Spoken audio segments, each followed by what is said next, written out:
Welcome back, everyone. Before we begin tonight's story, I want to thank all of you for your amazing support. Your comments make these videos even better, so don't forget to leave one below. If you enjoy true horror stories, take a second to like the video and subscribe. Now turn down the lights, and let's begin. The radio crackled at 3:47 a.m., dragging me from the kind of sleep that comes only after 12-hour shifts in the backcountry. Static filled my cabin before Rodriguez's voice cut through. We've got hikers overdue from the Anasazi Forest section. 3-day permit expired yesterday. Local authorities want us to coordinate search efforts at first light. I sat up in bed, already reaching for my uniform. In Navajo culture, a skinwalker is a type of harmful witch who has the ability to turn into, possess, or disguise themselves as an animal, and they are considered the most volatile and dangerous type of Navajo witches. Old memories stirred in my mind. Stories my grandfather used to tell about things that walked on 4 legs but thought with human cunning. Copy that. How many missing? 4 college kids from Denver. Names are Brett Hutchinson, Maya Chen, Jake Morrison, and Kelly Brennan. Last seen at the Pine Creek Trailhead 3 days ago. Anasazi Forest covered 127,000 acres of some of the most remote wilderness in the Southwest. The ancient name meant ancient ones in the local tribal languages, though the rangers weren't supposed to discuss the history too deeply with tourists. Park management preferred to keep things simple, clean, family-friendly. They didn't want visitors asking too many questions about why certain areas remained perpetually off-limits, or why our missing person statistics were so carefully managed. I'd been working as a ranger here for 8 years, and in that time I'd seen things that made me question everything I thought I knew about the natural world. Things that made the old stories seem less like folklore and more like warnings passed down through generations of people who knew better than to venture too deep into places where human scent didn't belong. The morning briefing took place on the main station, a log building that served as headquarters for our sector. Rodriguez spread topographical maps across the conference table while the other rangers gathered around with coffee and grim expressions. We all knew the statistics. In wilderness areas like ours, when people went missing for more than 48 hours, the chances of finding them alive dropped to nearly zero. They filed their backcountry permit for the Lost Canyon Loop, Rodriguez explained, tracing the route with his finger. Standard 3-day hike? Problem is, their vehicle's still at Pine Creek and no one's seen them since they headed out on Tuesday morning. The Lost Canyon Loop was challenging but not technically difficult. 22 miles through dense forest, high desert, and rocky canyons. Water sources were marked on every park map.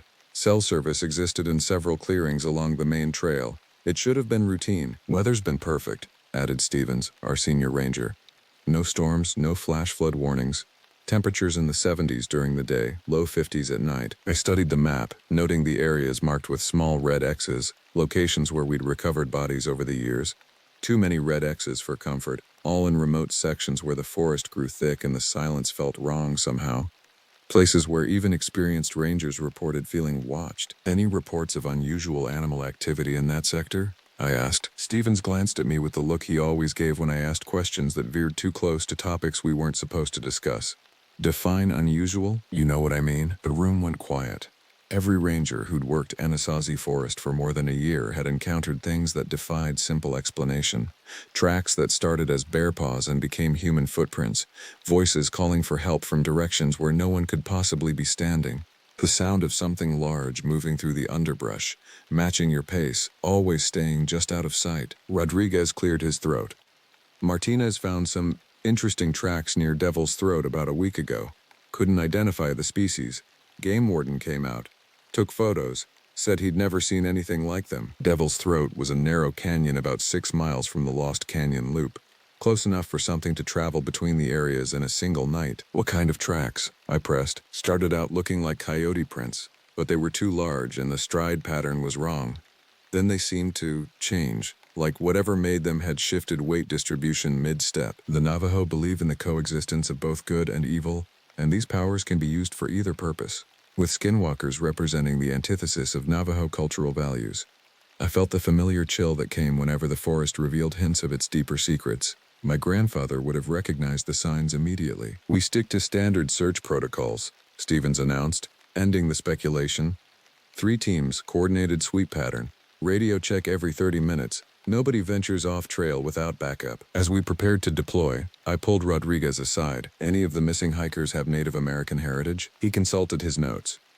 Maya Chen is half Navajo on her mother's side. Why? Just wondering. But I wasn't just wondering. Traditional Navajo people are reluctant to reveal Skinwalker lore to non-Navajos or to discuss it at all among those they do not trust. If Maya knew the old stories, she might have recognized warning signs that her companions would have dismissed as coincidence. The drive to Pine Creek took 40 minutes on winding forest roads. Their vehicle sat exactly where it should be, a blue Honda Pilot with Colorado plates, covered in dust but otherwise undisturbed. I examined the contents visible through the windows: camping gear, extra food supplies, a guidebook to southwestern geology. Everything looked normal, which somehow made it worse. We split into teams as planned. I took the eastern approach with Martinez, following game trails that paralleled the main hiking route. The forest felt different today, too quiet, as if every bird and small animal had found urgent business elsewhere. You ever notice how the woods go silent sometimes? Martinez asked as we pushed through a stand of ponderosa pines. Yeah, I notice. My grandmother used to say that happened when something unnatural was nearby, something that didn't belong. We walked in silence for another mile before Martinez stopped abruptly. Look at this. He pointed to a tree about 20 feet ahead. Deep gouges marked the bark in parallel lines, starting about 8 feet off the ground and running down to chest level. The cuts were too deep for claws, too precise for antlers scraping during rutting season. Bear? Martinez suggested, but he didn't sound convinced. I approached the tree carefully. The gouges were fresh. Sap still oozed from the deepest cuts. Something had marked this tree within the last few days, and whatever did it possessed strength that went beyond any normal forest animal. Bears don't claw trees this high up, I said. And look at the pattern. The gouges weren't random. They formed a deliberate design, almost like symbols, like something trying to communicate. Our radios crackled. Steven's voice came through full of static and urgency. All units, we've found something at grid reference 7-Alpha.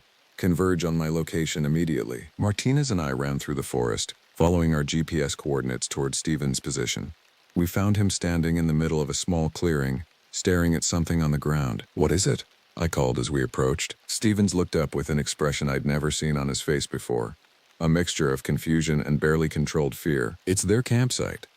But I reached the clearing and stopped. A tent lay collapsed in the center of the open space, sleeping bags scattered around it. A camp stove sat beside a cold fire ring. Everything looked normal except for one crucial detail. The campsite was located in a spot that didn't exist on any of our maps. According to our GPS, we were standing in the middle of dense forest. No clearings were marked within a half-mile radius. Yet here we stood in an open space large enough to hold a small parking lot, surrounded by trees that seemed to lean inward as if trying to close the gap above our heads. This isn't right, Martinez whispered. I knelt beside the collapsed tent and noticed something that made my chest tighten. The fabric was torn, not by wind or weather, but by something with claws or teeth. Long rips ran across the nylon in patterns that suggested deliberate destruction rather than natural wear. Inside the tent, sleeping bags lay tangled and shredded. Personal items were scattered everywhere: a flashlight with a cracked lens, hiking boots with the laces torn out, a smartphone with a spider web of cracks across the screen, but no blood. No signs of struggle. No bodies. Where are they? Stevens asked the question we were all thinking. I stood up slowly, scanning the tree line. Something moved in my peripheral vision. A flash of movement that disappeared the moment I turned to look.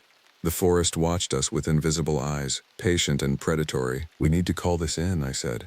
And we need to get out of here. What about the missing hikers? I looked at the destroyed campsite, at the unnatural clearing that existed in defiance of our maps, at the trees that seemed to shift and sway even though no wind stirred their branches. I don't think they're missing anymore, I said. I think they've been taken. As we prepared to leave, I noticed fresh tracks leading away from the campsite toward the tree line. They started as human footprints, 4 distinct sets corresponding to 4 missing people. But halfway to the trees, something impossible happened. The human tracks began to change. The heel impressions deepened and elongated. Toe marks became claw scratches. By the time the trail reached the forest's edge, only animal tracks remained. Skinwalkers are known for being sighted in Arizona and are shapeshifters that can appear in any number of terrifying forms.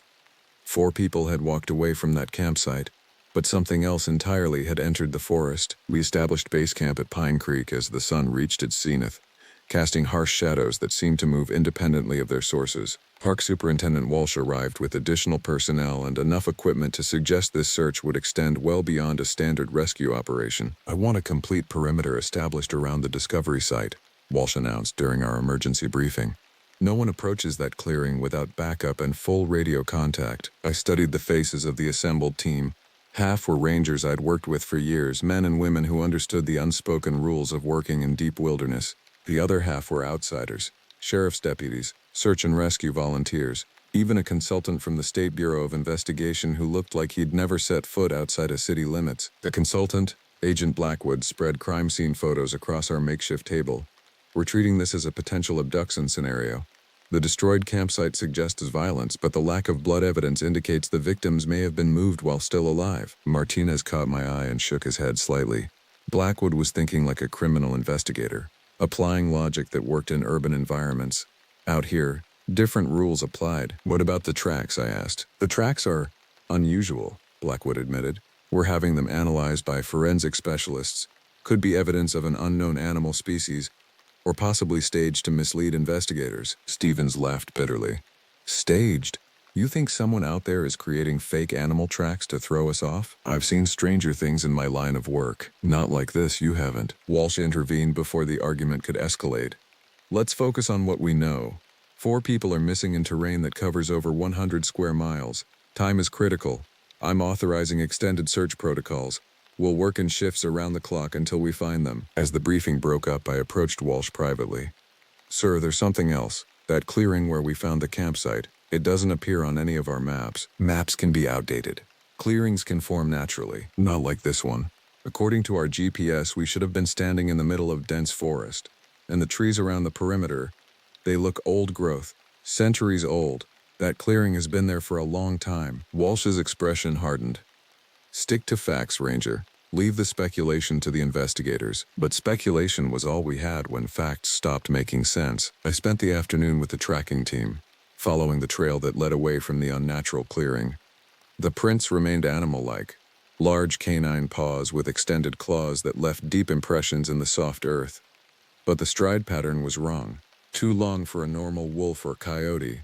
Too purposeful for a random wild animal. "Whatever made these tracks was moving fast," observed Martinez, kneeling beside a particularly clear impression. "But not running. More like hunting." The trail led us deeper into sections of forest where few hikers ventured. Here the canopy grew thick enough to block most sunlight even at midday. Ancient trees rose like cathedral pillars, their bark scarred by decades of harsh weather and unknown encounters. Wildlife sign was abundant in these deep woods. Deer tracks, elk droppings, scratch marks on trees where bears had marked territory. But beneath the normal forest sounds, I detected something else. A rhythm that didn't quite belong. Like breathing, but too large and too slow for any animal I could identify. "You hear that?" I whispered to Martinez. He stopped and listened. The forest had gone quiet again. That unnatural silence that preceded encounters with things that existed outside normal experience. "Yeah. Sounds like..." The breathing stopped. Martinez and I stood frozen, every instinct screaming that we were being watched. Something moved in the peripheral darkness beyond the trees, a shadow that seemed too large and too human to be natural wildlife. Our radios crackled with static. Stevens' voice came through broken and urgent. "All units, found something. Grid reference, can't..." The signal dissolved into electronic noise. "Stevens, repeat your last transmission," I called into my radio. Silence. Martinez was already checking his GPS coordinates. "He's about 2 miles southwest of here, near the old mining claims." The old mining claims were part of Anasazi Forest's forgotten history. Many do not have American origins, but there are some hellish legends that do, particularly those involving ancient burial sites and sacred locations. Copper extraction had been attempted in the 1890s before the operation was abandoned due to what company records diplomatically described as personnel difficulties and unusual geological conditions. We found Stevens 30 minutes later standing at the edge of another clearing that shouldn't have existed. This one was larger than the campsite location, roughly circular and surrounded by standing stones that definitely weren't natural formations. "How long have you been here?" I asked as we approached. Stevens turned toward us with an expression of profound confusion. I'm not sure. I was following the tracks and then I was here, but I don't remember walking into this clearing." The standing stones were arranged in a perfect circle, each about 6 feet tall and covered with symbols that looked like a mixture of ancient pictographs and claw marks. In the center of the circle, the ground was disturbed, not excavated, but somehow opened from below, as if something had pushed up through the earth. "These stones aren't on any geological survey," Martinez said, consulting his field notes. "And these symbols, they look old. Really old." I approached one of the stones carefully. The symbols were carved deep into the rock, weathered by centuries of exposure but still clearly visible. Some looked like animals, coyotes, bears, eagles. Others depicted human figures but with disturbing proportions. Elongated limbs, too many joints, faces that seemed to shift depending on the viewing angle. "We need to document this and get back to base camp," I said. "Something's not right about this place." But as I spoke, I realized we had a problem. The forest around us looked identical in every direction. Dense trees, thick underbrush, no clear landmarks. Our GPS units showed our exact coordinates, but the terrain didn't match our topographical maps any better than it had at the previous location. "Which way did we come from?" Stevens asked. Martinez checked his compass, then checked it again with a frown. "Compass is spinning. Can't get a consistent reading." I tried my radio. "Base camp, this is Team 2. We need immediate extraction at grid reference 12-Charlie. Static answered me. Not the normal static of poor reception, but something that sounded almost like whispers. The sun was setting, although it seemed like we'd only been walking for an hour or two. In the growing twilight, the standing stones began to cast shadows that moved independently of any light source. The symbols on their surfaces seemed to shift and flow like living things. "We're walking out," I announced. "Pick a direction and maintain constant heading until we hit a trail or road." But after an hour of steady hiking, we found ourselves back at the stone circle. "That's impossible," Martinez protested. "We walked due east for an hour. We should be miles from here." Stevens was staring at the disturbed ground in the center of the circle. "Look at this. The hole is bigger." He was right. What had been a small depression when we first arrived was now a pit large enough for a person to fall into. And from the depths came a sound that made my skin crawl. A low humming that seemed to come from the earth itself. "Something's down there," Stevens said. "I can hear movement." As if responding to his words, the humming grew louder. Closer, like something large climbing toward the surface. I grabbed both men by their jacket sleeves. "We leave, now. Whatever's down there, we don't want to meet it." This time, when we walked away from the stone circle, I made sure to break branches and leave clear trail markers. I also did something my grandfather had taught me during childhood camping trips. I spoke to the forest directly. "We mean no harm," I said quietly. "We're looking for lost people. Let us pass safely, and we won't disturb what belongs to you." It felt foolish talking to trees and rocks, but traditional knowledge existed for reasons that academic training couldn't always explain. The forest listened. I could feel its attention like weight pressing against my thoughts. Something vast and patient was considering our request. After what felt like hours, we stumbled onto a familiar hiking trail. Our GPS units began working properly. Radio contact with base camp returned. "Where have you been?" Walsh's voice crackled through the static. "You've been off-grid for 6 hours." 6 hours. It had felt like 2 at most. "We found another site," I reported. "Stone circle, ancient symbols, and something underground. Recommend we establish a perimeter and—" "Negative," Walsh interrupted. "All teams return to base immediately. We're suspending search operations until morning." "Sir, we haven't found the missing hikers yet." "The missing hikers aren't the only priority anymore. We've had developments." Back at base camp, Walsh explained the situation with the grim efficiency of someone delivering bad news. 3 more people have gone missing. A family of day hikers who didn't return to their vehicle at Wildcat Point. Their car was found 2 hours ago. Agent Blackwood spread new photos across our table. Harold and Susan Morrison, with their 16-year-old daughter Amanda. They were supposed to be back by 4 p.m. When they didn't return, park rangers found their car with all their supplies still inside. I studied the photos. The Morrisons looked like typical weekend hikers, enthusiastic amateurs with expensive gear and hopeful smiles. The kind of people who came to places like Anasazi Forest expecting adventure but not danger. "Any connection to our original missing persons?" Martinez asked. "Harold Morrison is Jake Morrison's father," Blackwood replied. "He came here looking for his son." The implications hit me like cold water. Our missing college student's family had come searching for him and vanished in the same area. Whatever was taking people wasn't satisfied with random victims. It was targeting specific individuals and their connections. "Where exactly were they hiking?" I asked. Walsh pointed to a location on our master map. Wildcat Point Trail, standard day hike, well-marked path, Heavy foot traffic. Wildcat Point was 15 miles from both the stone circle and the impossible clearing where we'd found the destroyed campsite. But in country like this, 15 miles meant nothing to something that could travel off-trail through terrain that defied conventional navigation. "I'm implementing emergency protocols," Walsh announced. "No one enters the backcountry alone. All search teams will consist of minimum 4 personnel with constant radio contact. Anyone who encounters anything unusual reports immediately and withdraws to safe distance." "Define unusual," Stevens said. Walsh met his gaze steadily. "You'll know it when you see it." As the briefing ended, I approached Agent Blackwood privately. "Have you worked cases like this before? Missing persons in wilderness areas?" "Dozens." "That's not what I mean." Blackwood studied my face carefully. "What exactly are you asking?" "I'm asking if you've ever encountered situations where the evidence doesn't fit normal explanations, where the terrain itself seems to be working against the investigation." For a moment, Blackwood's professional mask slipped. "Once, in Montana, Glacier National Park, 7 people disappeared over a 2-week period. We never found bodies, never found a logical explanation. Case is still technically open." "What do you think happened to them? Officially?" "Unknown predator, probably a rogue bear or pack of wolves. But unofficially," he lowered his voice, "some places aren't meant for human visitors.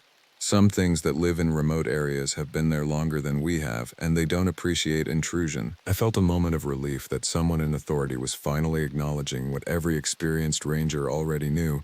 But relief was quickly replaced by a more urgent concern. "How many people disappeared in Montana before you gave up the search?" 7, Blackwood repeated.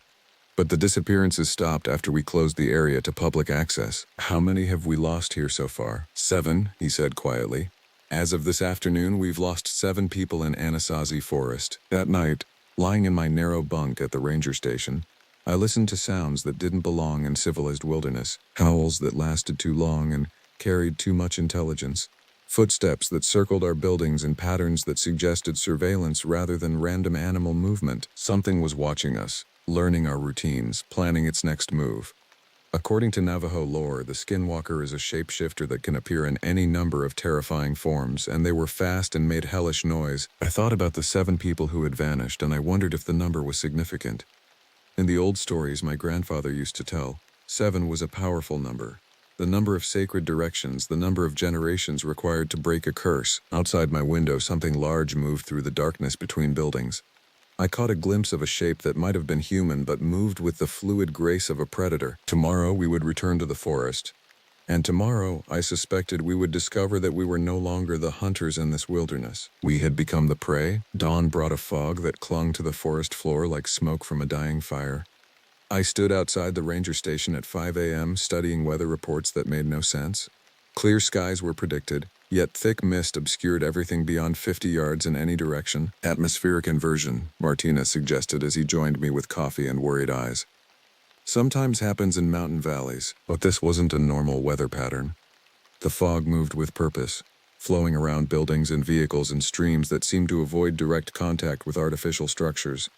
It was thickest where the forest began, creating a barrier between our safe space and the wild country beyond. Agent Blackwood emerged from the communications trailer with a satellite phone pressed to his ear. His expression suggested the conversation wasn't going well. "State police are refusing to send additional personnel," he announced after ending the call. "Apparently 3 separate law enforcement agencies have reported equipment failures and communication problems when operating in this area. They're classifying it as a potential hazard zone." Walsh looked up from the maps he'd been studying all night.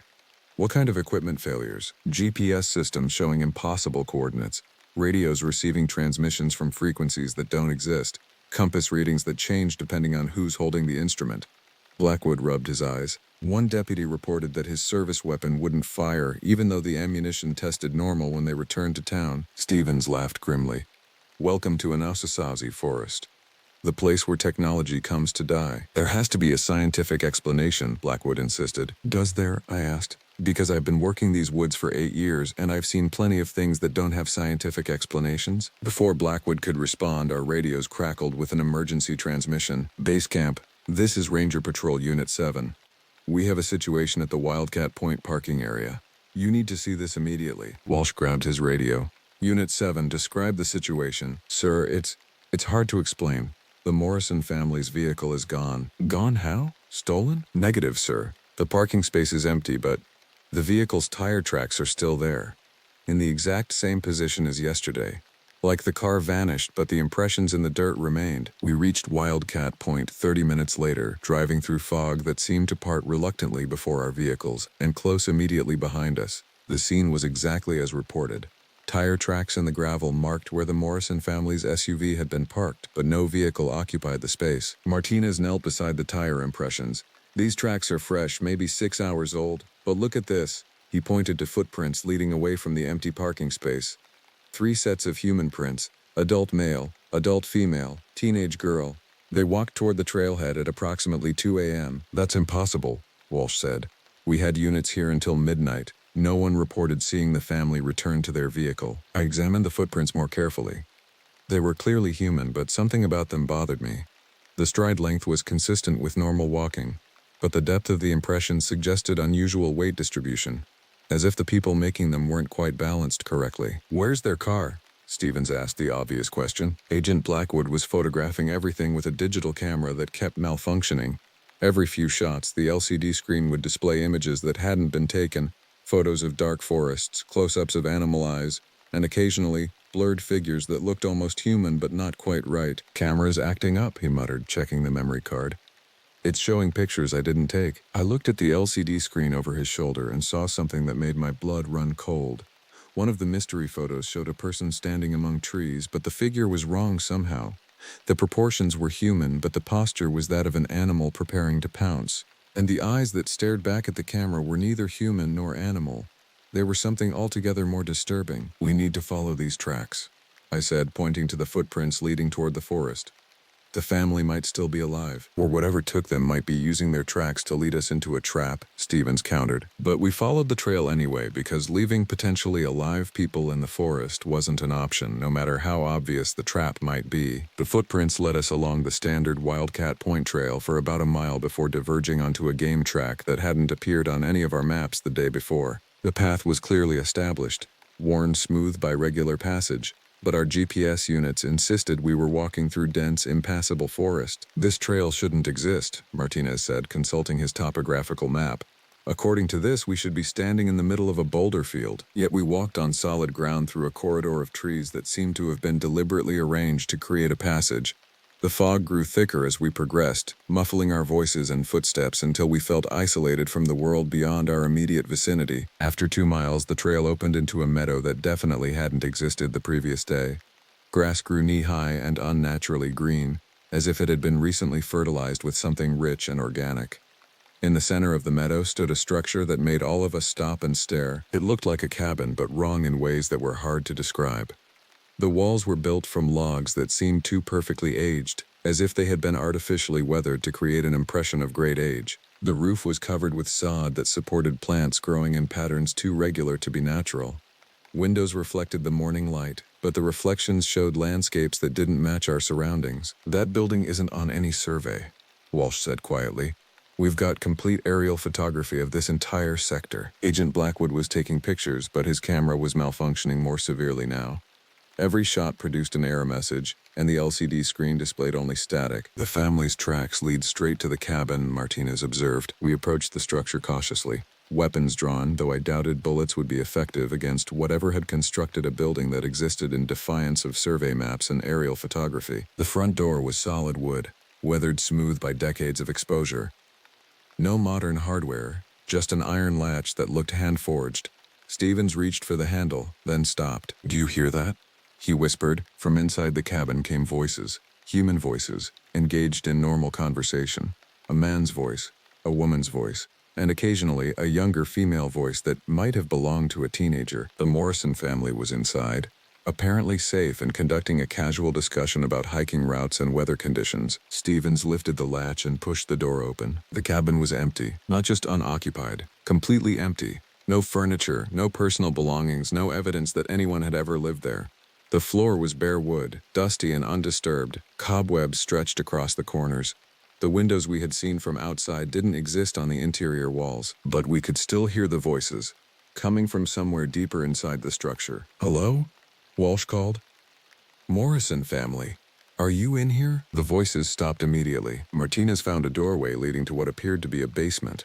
Wooden stairs descended into darkness that seemed unusually thick, as if the shadows had substance. "Harold Morrison?" I called down the stairs. "This is the Park Service. We're here to help." Harold Morrison's voice answered from the darkness below. "We're fine. Just exploring.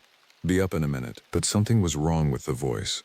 It had the right words, the right cadence, but it carried undertones that suggested the speaker wasn't entirely human. "Sir, we need you to come up now," Agent Blackwood called down. "For your safety." "Safety?" came the reply. "We're perfectly safe down here. Why don't you come down and see what we found?" Stevens shone his flashlight down the stairs. The beam revealed stone steps leading deeper than should have been possible. The basement appeared to extend hundreds of feet underground, far beyond what the cabin's foundation could contain. "How many people are down there?" I called. Multiple voices answered simultaneously. Harold Morrison, Susan Morrison, Amanda Morrison, Brett Hutchinson, Maya Chen, Jake Morrison, and Kelly Brennan. All 7 missing persons, speaking in perfect unison. "We're all here. We're all safe. We're all waiting for you to join us." 7 voices speaking as one in words that echoed up from depths that couldn't exist beneath a cabin that shouldn't be there. Agent Blackwood drew his service weapon and pointed it down the stairs. "This is law enforcement. Everyone come up immediately with your hands visible." Laughter rose from the darkness. Not human laughter, something that mimicked the sound of human amusement but got the rhythm slightly wrong. "Your weapon won't work here," the collective voice informed us. "Nothing from your world works the way it should in our place." To test this, Blackwood squeezed his trigger. Nothing happened. He examined his service pistol with the expression of a man whose fundamental assumptions about reality were being systematically destroyed. "What do you want?" Walsh asked, addressing the darkness directly. "What we've always wanted," came the reply. "What we've been trying to tell you since the first people came to our forest. We want you to leave. We want you to stop building roads and trails through places that were never meant for human feet. We want you to respect the boundaries that existed long before your kind discovered this continent." The voice grew louder, more aggressive. "But since you won't listen to warnings, we'll have to make you understand through demonstration." Stevens grabbed my arm. "We need to leave. Now." But as we turned toward the door, it slammed shut with a sound like thunder. The latch had been secured from the outside, though no one could have moved that quickly. Windows that hadn't existed moments before suddenly lined the walls, all showing the same view, the meadow outside, but wrong somehow. The grass was taller, darker, and it moved in waves despite the absence of wind. In the distance, figures walked through the meadow with the strange, two-balanced gait we'd seen in the footprints. 7 figures, walking in single file toward the cabin. "They're coming back," Amanda Morrison's voice called from the basement. "They want to show you something special." The figures in the meadow were closer now, near enough for us to see details that made my stomach lurch. They had human proportions but moved like predators. Their faces were human faces, the Morrison family and the missing college students, but their expressions were too knowing, too satisfied, as if they had learned terrible secrets that amused them greatly. "That's not them," Martinez whispered. "Whatever's wearing their faces, that's not the people we're looking for." Skinwalkers can assume the forms of various animals such as bears or coyotes depending on the traits they wish to utilize, and possess powers that allow them to influence others, invoke illness, or even reanimate the dead. But apparently, they could also assume human forms, wearing stolen faces and voices to lure new victims into their domain. Agent Blackwood was trying to contact base camp on his radio, but only static emerged from the speaker. Static that sounded almost like breathing. "Base camp, this is Team 1. Emergency extraction required immediately." The radio crackled in response. "Team 1, this is base camp. You never left the parking area. We can see you standing beside your vehicles." Walsh grabbed the radio. "Base camp, confirm our location. We are inside a structure approximately 3 miles from Wildcat Point." "Negative, Team 1. Visual contact confirmed. You are at Wildcat Point parking area, standing beside your vehicles, not moving or responding to radio contact." We looked at each other in growing horror. According to base camp, we were still at the parking area, but we were clearly inside an impossible cabin, trapped with creatures that wore the faces of missing people. "How is that possible?" Stevens asked. The collective voice from the basement answered him. "Time and space work differently in our territory. Your people at base camp are seeing what we want them to see, just as you're experiencing what we want you to experience." The 7 figures had reached the cabin. Through the windows, we watched them surround the building with patient, deliberate movements. They took positions at each window and beside the door, standing guard with inhuman stillness. "What happens now?" Walsh asked. "Now you choose," the voice from the basement replied. "You can join us willingly, and your deaths will be quick and clean. Or you can resist, and we'll take what we need slowly, piece by piece, while you remain conscious for every moment. The figures outside pressed their faces against the windows. Up close, the deception was easier to see. The features were accurate, but the expressions were wrong. Too much satisfaction, too much hunger, too much intelligence that belonged to something that had never been human. There's a third option, I said, remembering something my grandfather had taught me about dealing with entities that existed outside normal reality. What's that?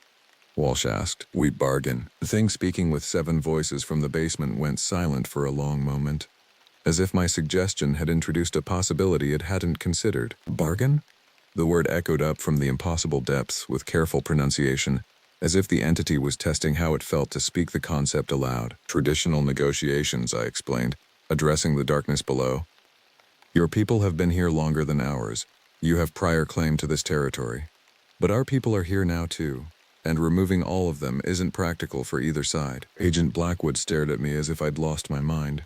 You're trying to negotiate with something that's been kidnapping and murdering innocent people. I'm trying to keep us alive long enough to understand what we're actually dealing with. The 7 figures outside the windows hadn't moved, but their expressions had changed subtly. Less predatory hunger, more curious interest, as if they were genuinely considering the possibility of dialogue rather than immediate consumption. What kind of bargain? The collective voice asked. Information exchange, I proposed. We tell you what we know about human activities in this area. Plan developments, tourist projections, resource extraction permits. You tell us what you need to coexist peacefully. Silence from below. The figures outside maintained their positions but seemed to be listening intently. And the people you've already taken?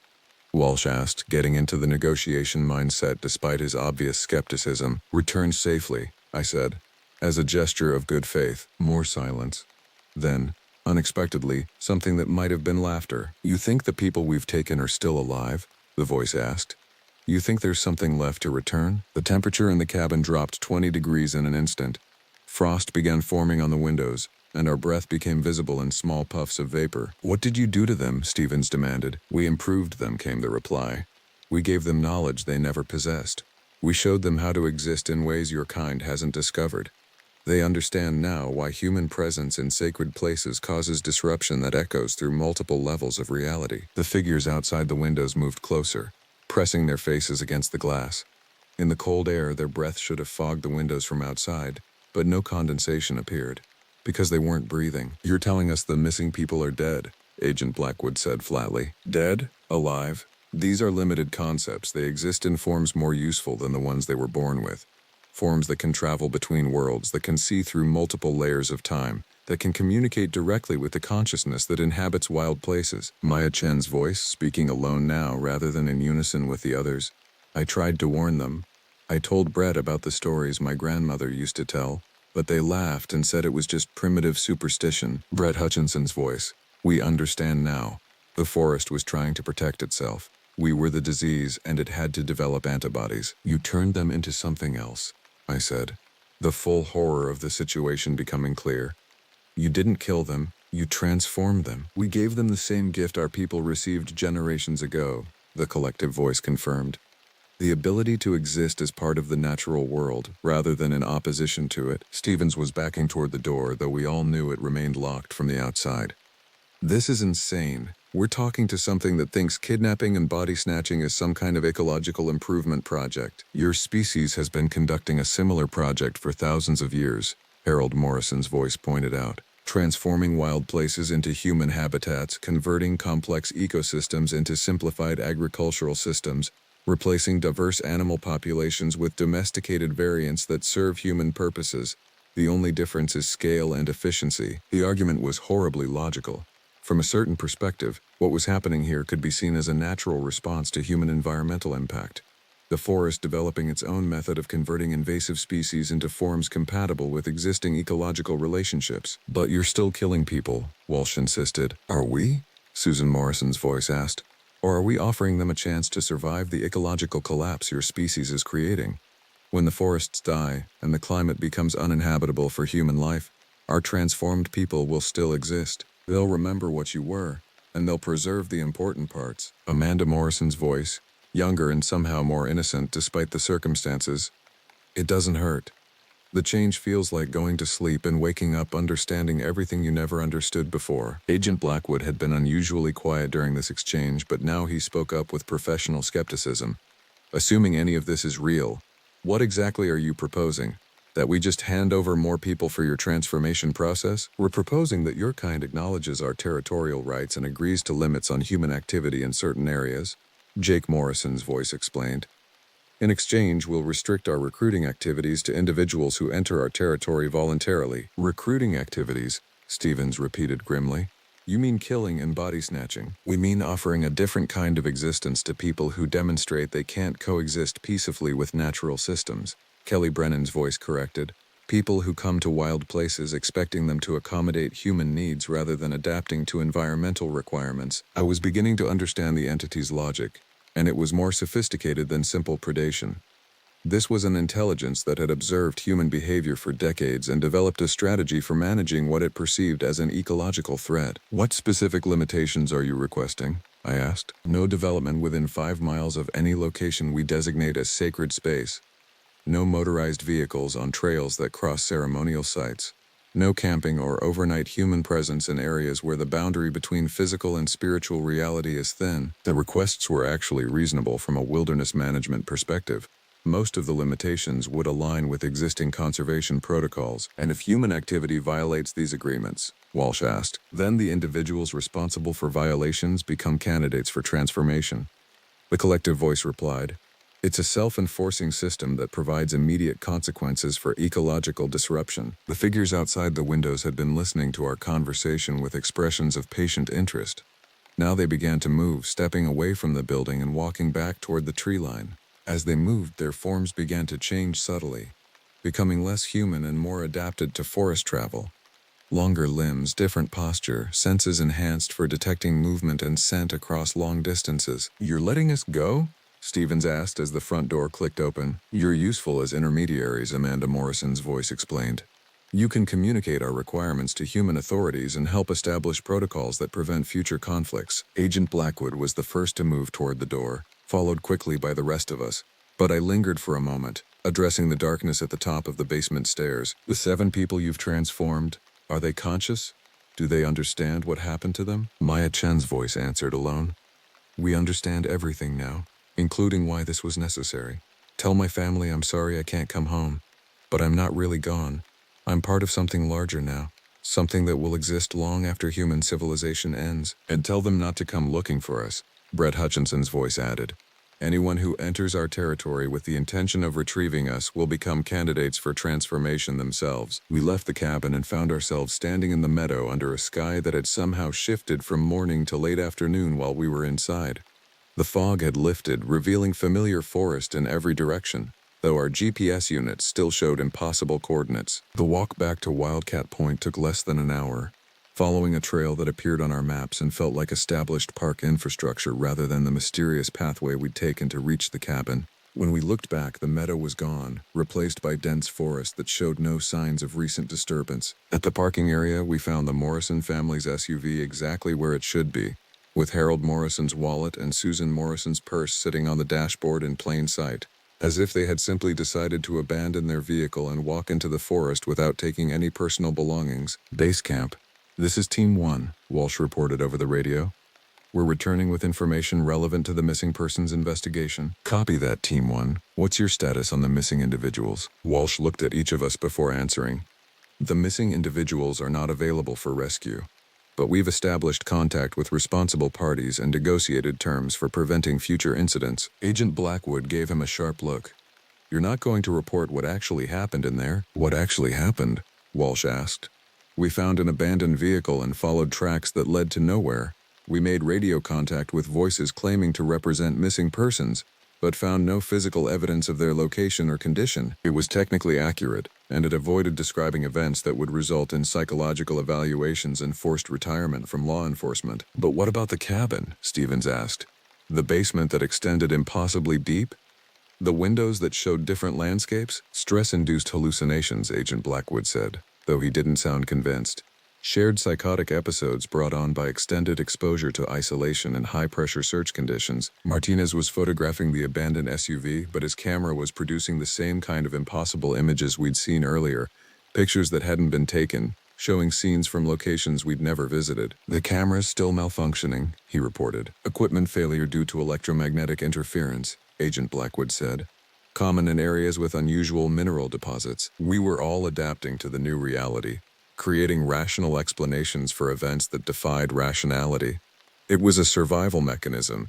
The alternative was accepting that our fundamental understanding of the world was incomplete. But as we prepared to leave Wildcat Point, I noticed something that made me wonder if our negotiation had been as successful as it seemed.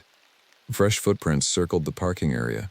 Human prints, but with the strange depth and spacing we'd observed at other sites. 7 sets of tracks moving in perfect synchronization. The transformed missing persons were still active, still patrolling their territory. They had agreed to our bargain, but they were also monitoring our compliance. Back at base camp, Walsh called an emergency meeting with all personnel. His report was carefully worded to avoid supernatural elements while conveying the essential information. "We've determined that the missing persons entered an area of the forest that presents unusual hazards to human safety. Based on evidence discovered during our investigation, it appears that this area has been the site of multiple disappearances over an extended period." He paused to let this sink in before continuing. "Effective immediately, we're implementing new protocols for backcountry access. Certain areas will be designated as closed to public access due to geological instability and dangerous wildlife activity. Rangers conducting official business in these areas will operate under enhanced safety procedures with mandatory backup and continuous radio contact." It was a reasonable response that addressed safety concerns without mentioning transformative entities or negotiations with creatures that wore human faces. "What about the missing people?" asked one of the newer rangers. "Missing persons investigations will continue, but our primary focus shifts to prevention of future incidents through improved area management and visitor education." Agent Blackwood was filing his own report, which would probably be classified and buried in a filing system designed to contain information that threatened public order. Later that evening, I stood outside my quarters and listened to the forest sounds that had become familiar over 8 years of working in Anasazi Forest. Normal sounds: owls, coyotes, wind through pine branches. But underneath the natural audio, I could hear something else. Voices, carrying on conversations in the distance. 7 voices discussing topics that ranged from weather patterns to wildlife behavior to human activities in their territory. The missing persons had become permanent residents of the forest, serving as scouts and guardians for an intelligence that had been managing this ecosystem since long before European settlement. Our bargain was holding, but it was an uneasy peace built on mutual understanding rather than trust. The entity had agreed to limit its recruiting activities, but it hadn't agreed to stop them entirely. And I suspected that our success in avoiding immediate transformation had less to do with negotiating skills and more to do with demonstrating that some humans could be useful as intermediaries between incompatible worlds. We had bought time, but we hadn't solved the fundamental problem. As long as people came to wild places expecting them to accommodate human needs rather than adapting to environmental requirements, there would be conflicts, and some of those conflicts would end with transformation rather than compromise. Tomorrow, I would begin the process of implementing new backcountry protocols that would protect both human visitors and forest entities from unnecessary confrontations. It wasn't a perfect solution, but it was better than pretending the problem didn't exist. In the distance, Maya Chen's voice drifted through the darkness. "Tell my family I love them, but I can't come home. I'm part of something more important now." 7 people had entered Anasazi Forest as human beings. 7 entities now patrolled the wilderness as something altogether different. The forest had gained new guardians, and we had learned that coexistence was possible, but only on terms we were just beginning to understand. 3 months after our encounter at the Impossible Cabin, Anasazi Forest had become a model of wilderness management that drew attention from park services across the country. Visitor incidents had dropped to 0. Wildlife populations were thriving. Even the weather seemed more cooperative, with fewer sudden storms and temperature extremes that typically plagued high-altitude recreation areas. But these improvements came with costs that didn't appear in official reports. I stood at the edge of the newly designated Ecological Sensitivity Zone, a 15,000-acre section of forest that was now permanently closed to public access. The boundary was marked with standard Park Service signs warning of unstable geology and dangerous wildlife, but I knew the real reason for the closure. It was territory that belonged to something else now. Movement in the tree line caught my attention. A figure emerged from the shadows, moving with the fluid grace that had become familiar over the past few months. Maya Chen, or what Maya Chen had become, approached the boundary marker with careful steps. She looked human from a distance, but closer inspection revealed subtle changes. Her posture was too perfect, her movements too economical, her awareness of surroundings too comprehensive. She could probably detect my presence from a mile away, hear conversations from distances that should have been impossible, and navigate through dense forest without leaving tracks when she chose not to. "Hello, Maya," I called across the boundary line. "Hello," she replied, her voice carrying clearly despite the 50 yards between us. "You've been coming here regularly, every Tuesday and Friday for 12 weeks. I wanted to make sure you were adjusting well to the change." Something that might have been a smile crossed her face.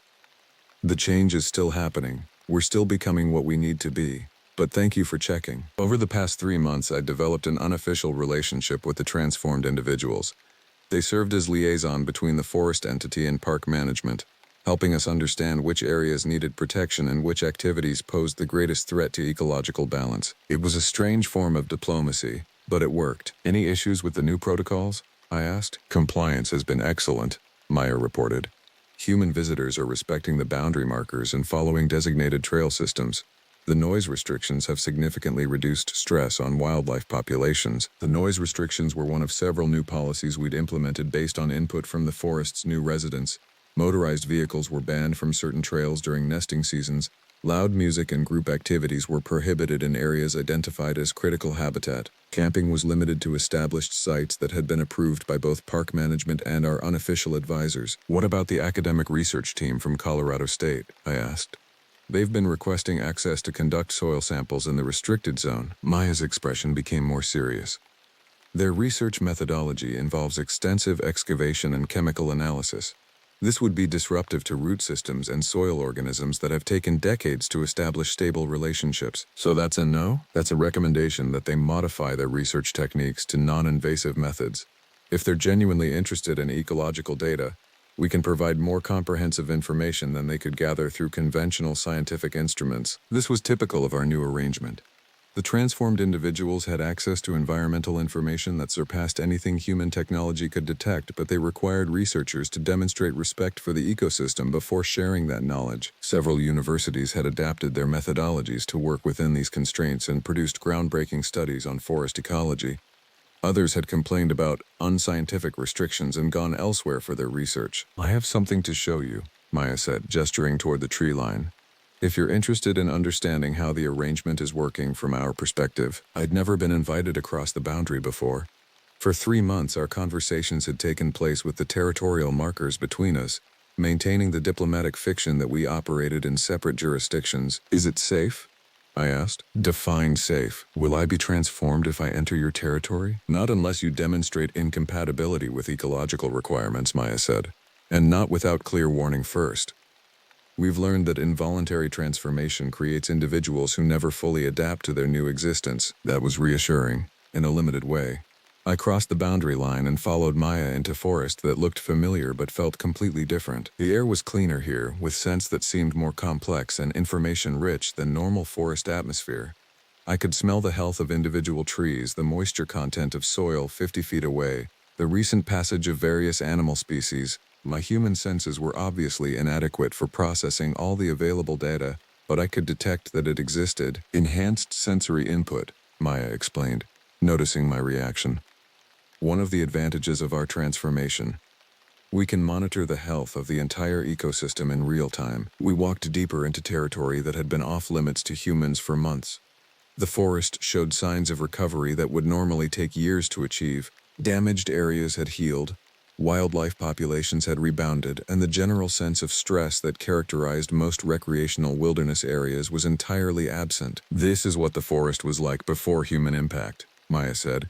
"Not pristine. Wildlife and natural processes still create disturbance, but balanced, every element contributing to overall stability rather than competing for individual advantage." After 20 minutes of hiking, we reached a clearing I'd never seen before, though I'd worked this area for years. A small lake reflected afternoon sunlight, surrounded by wildflowers that shouldn't have been blooming in late autumn. "The seasons work differently here now," Maya explained. "Time moves according to ecological rhythms rather than calendar dates. Plants bloom when they're ready, Animals migrate when conditions are optimal. Water flows according to need rather than weather patterns. At the edge of the lake, 6 other figures sat in a loose circle.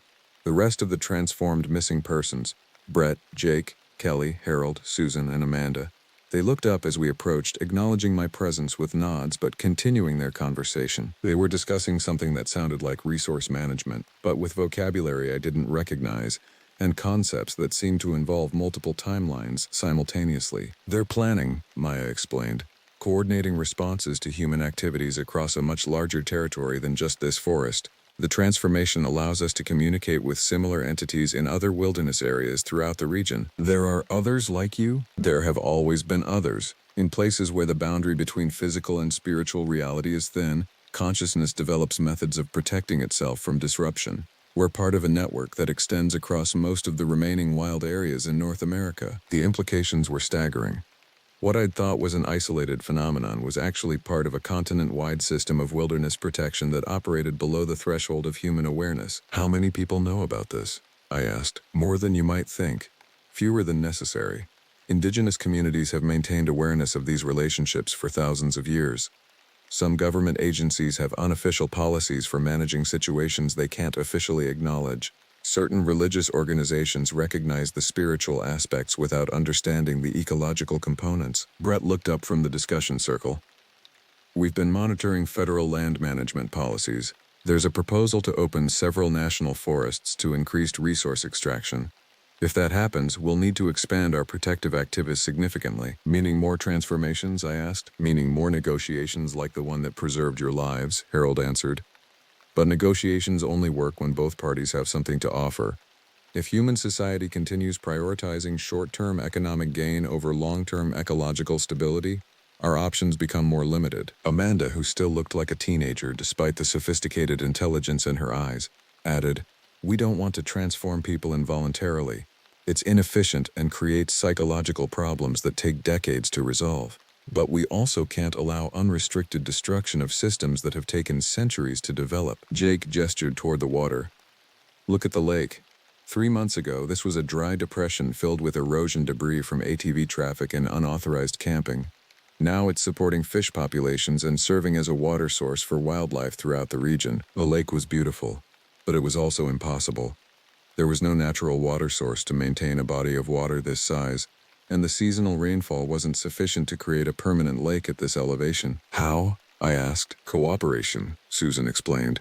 "The water table, soil organisms, plant communities, and atmospheric conditions all working together to maintain optimal balance.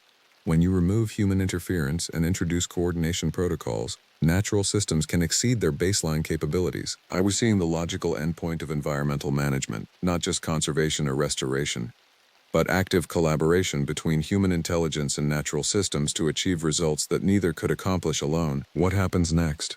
I asked. "That depends on decisions made by people like you," Maya said. "You're in a position to influence policy and public opinion. You can help expand the network of protected territories through official channels, or we can continue expanding through methods that bypass official channels. And if official channels don't work," Kelly spoke up for the first time, "then we implement the strategies that have been successful in other regions, gradual expansion of protected territory through selective transformation of individuals who demonstrate incompatibility with ecological requirements." "You mean you'll start transforming people again?" "We mean we'll start offering transformation to people who would benefit from it," Brett corrected. "People whose lifestyle choices are contributing to ecological collapse. People who would be happier and more useful as part of natural systems rather than in opposition to them." It sounded like a recruitment pitch for a cult, except that the results were demonstrably beneficial for environmental health and the transformed individuals seemed genuinely satisfied with their new existence. "What would you need from human authorities to avoid that outcome?" I asked. Harold consulted notes written on what appeared to be bark paper. Formal recognition of ecological sensitivity zones with permanent protection status, restrictions on resource extraction within 50 miles of designated wilderness areas, mandatory environmental impact assessment for all development projects affecting watershed systems, and education programs, Amanda added. "Most people cause environmental damage through ignorance rather than malice. If they understood the consequences of their choices, many would voluntarily modify their behavior." The requests were extensive but not impossible. Environmental groups had been advocating for similar policies for decades. The difference was that now we had leverage, the threat of selective transformation for individuals who consistently violated ecological protection agreements. I can present these recommendations to park management and federal authorities, I offered. We know you can, Maya said. We've been monitoring your communications for months. You've already been advocating for many of these policies through official channels. That was true. My reports consistently emphasized the need for expanded protection zones and stricter enforcement of environmental regulations. I'd assumed my recommendations were being ignored or filed away, but apparently they'd been more influential than I realized. Some of your suggestions have been implemented as pilot programs in other Forest Service districts, Susan informed me. Initial results have been promising enough to encourage broader adoption. How do you know that? We maintain communication networks with similar entities in other wilderness areas, Jake explained. Information sharing allows us to coordinate responses to human activities across much larger territories than individual protected areas. The sun was setting, though it felt like we'd only been talking for an hour. Time distortion was another aspect of the transformed territory that I was beginning to accept as normal. I should get back, I said. People will wonder where I am. People think you're conducting routine boundary patrols, Maya said. We've been managing your radio communications to maintain the impression of normal ranger activities. That should have been disturbing, but by now I was accustomed to capabilities that exceeded human technology.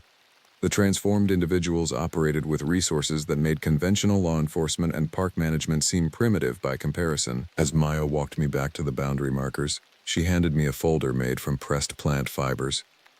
Detailed environmental data for the entire region, information that would take human scientists years to gather, but that might help you make more persuasive arguments for expanded protection policies. The folder contained maps, charts, and analysis that looked like the product of decades of research.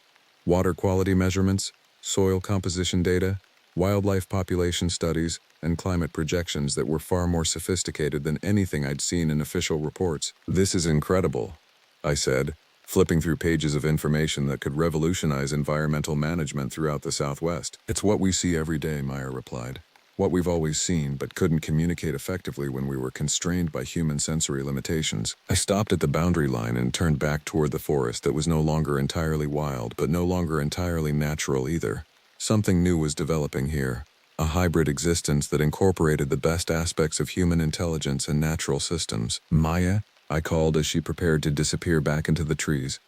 Do you ever regret the transformation? She paused, considering the question with the kind of thoroughness that human Maya had never possessed. I regret that it was necessary, she said finally. I regret that my family will never understand what happened to me. But I don't regret becoming part of something larger than individual human existence. For the first time in my life, I feel like I'm contributing to solutions rather than just analyzing problems. That night, I sat in my quarters and studied the environmental data Maya had provided. The information was overwhelmingly comprehensive, but it supported conclusions that were impossible to ignore. Human activity in the region was approaching critical thresholds that would trigger ecological collapse within decades rather than centuries. Traditional conservation methods would slow the process but not prevent it. Only active intervention, the kind of comprehensive ecosystem management that the transformed individuals were implementing, could maintain stability long enough for human society to develop sustainable practices. The choice was becoming clear.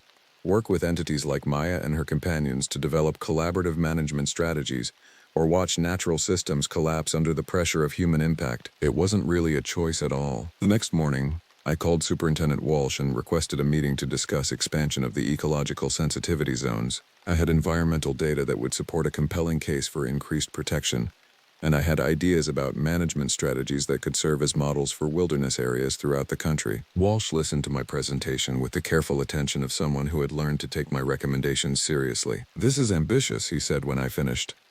Federal agencies don't usually move this quickly on environmental protection initiatives. They might if they understood the consequences of delay, I replied, showing him projections that demonstrated the economic costs of ecological collapse. And you believe these management strategies will be effective? I believe they're our best option for maintaining both environmental stability and human recreational access to wild areas. Walsh approved the expanded protection zones and agreed to forward my recommendations to federal authorities.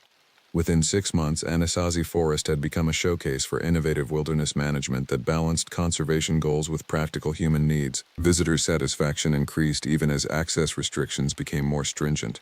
Wildlife populations thrived. Academic researchers produced groundbreaking studies using non-invasive methodologies that yielded better data than traditional approaches. And deep in the forest, 7 individuals who had once been human continued their work as guardians and guides for an intelligence that was learning to coexist with human civilization rather than simply tolerate it. The arrangement wasn't perfect. Tension still existed between human needs and ecological requirements, but it was working better than anyone had expected, and it was sustainable in ways that traditional wilderness management had never achieved. 3 years later, standing at the boundary of what had become the most successful protected wilderness area in the national park system, I received a radio message that Maya and her companions had been monitoring. Ranger Station, we have hikers requesting assistance at grid reference 12 Delta. Family of 4 lost for approximately 6 hours, showing signs of dehydration and panic. Standard search and rescue situation. But grid reference 12 Delta was deep inside the ecological sensitivity zone, in territory that had been closed to public access for over 3 years. Copy that, I responded, dispatching search team to 12 Delta. But I knew the family wasn't lost in any conventional sense. They had crossed multiple boundary markers and ignored numerous warning signs to reach an area that was clearly designated as off-limits. Either they were extremely reckless, or they were testing the boundaries of our arrangement. As I prepared to coordinate another search operation in territory managed by entities that wore human faces, I wondered if we were about to discover how well our diplomatic solution would hold up under pressure. Some people, it seemed, would always push boundaries to see what happened. And in Anasazi Forest, pushing boundaries had consequences that went far beyond getting lost in the woods. The radio crackled again. Ranger Station, the missing family has been located. They're safe and being escorted back to authorized areas by park personnel. Park personnel who looked human but moved through the forest with inhuman grace and possessed senses that could track lost hikers across dozens of miles of rough terrain. Understood, I replied. Standing down search operations. The arrangement was holding. For now, but as I looked toward the forest that had become something more than wilderness and something other than civilization, I wondered how long we could maintain balance between human needs and the requirements of intelligences that thought in terms of centuries rather than quarterly reports. Only time would tell if coexistence was truly possible, or if we had simply negotiated a temporary truce in a conflict that could never be permanently resolved. In the distance, carried on wind that seemed to move in patterns too regular for normal weather, I heard voices discussing plans that involved timescales beyond human understanding. 7 voices, no longer entirely human, working to preserve something that was older and more important than individual survival. The forest was in good hands, even if those hands no longer belonged to human beings. There's something about the wilderness that calls to you, a primal connection that tugs at the edges of your consciousness. That's what I told myself when I agreed to this trip.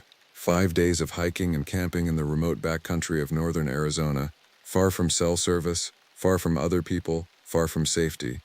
Just our small group, the towering pines, and the vast emptiness of nature. The idea originated with Liam and Bryce, my friends from Toronto, who had been raving about American wilderness adventures for years. They'd been planning this particular excursion for months, poring over topographical maps and forums about a secluded lake nestled deep in the Coconino National Forest. The area wasn't on any tourist maps and required special permits, which somehow made it more alluring.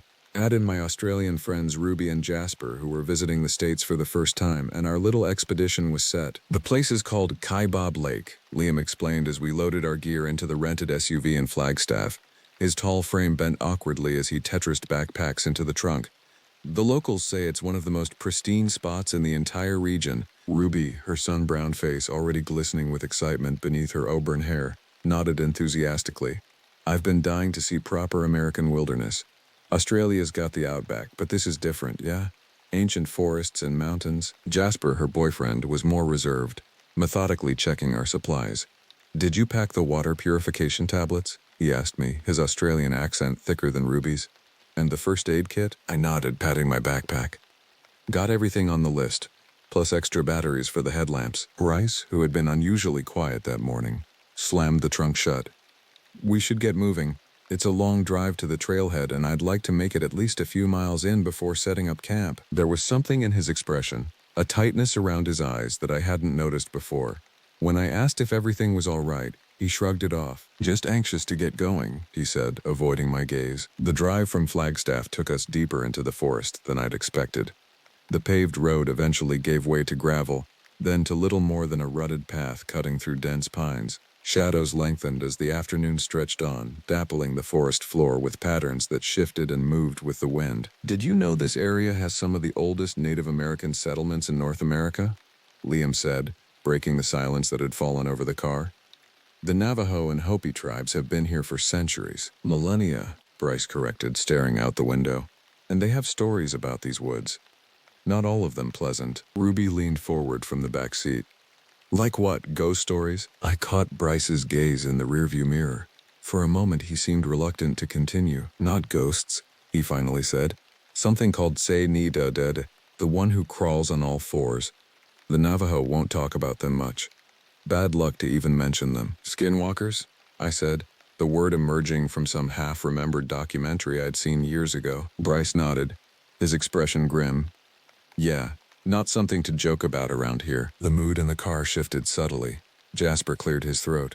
Well, good thing we're just here for the hiking and fishing, right? We arrived at the trailhead late afternoon. The small clearing could barely be called a parking lot, just a widened section of dirt with enough space for 2 or 3 vehicles. Ours was the only one there. This doesn't look like a popular spot, Ruby observed as we unloaded our packs. That's the point, Liam said with a grin. We'll have the whole place to ourselves. I shouldered my pack, feeling the familiar weight settle against my spine. The forest stretched before us, the trail a narrow ribbon disappearing into green shadow.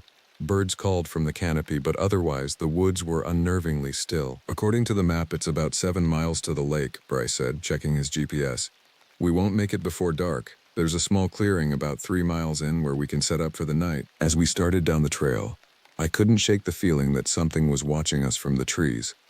I glanced over my shoulder several times but saw nothing except endless trunks and dancing shadows. The hike was more challenging than I'd anticipated.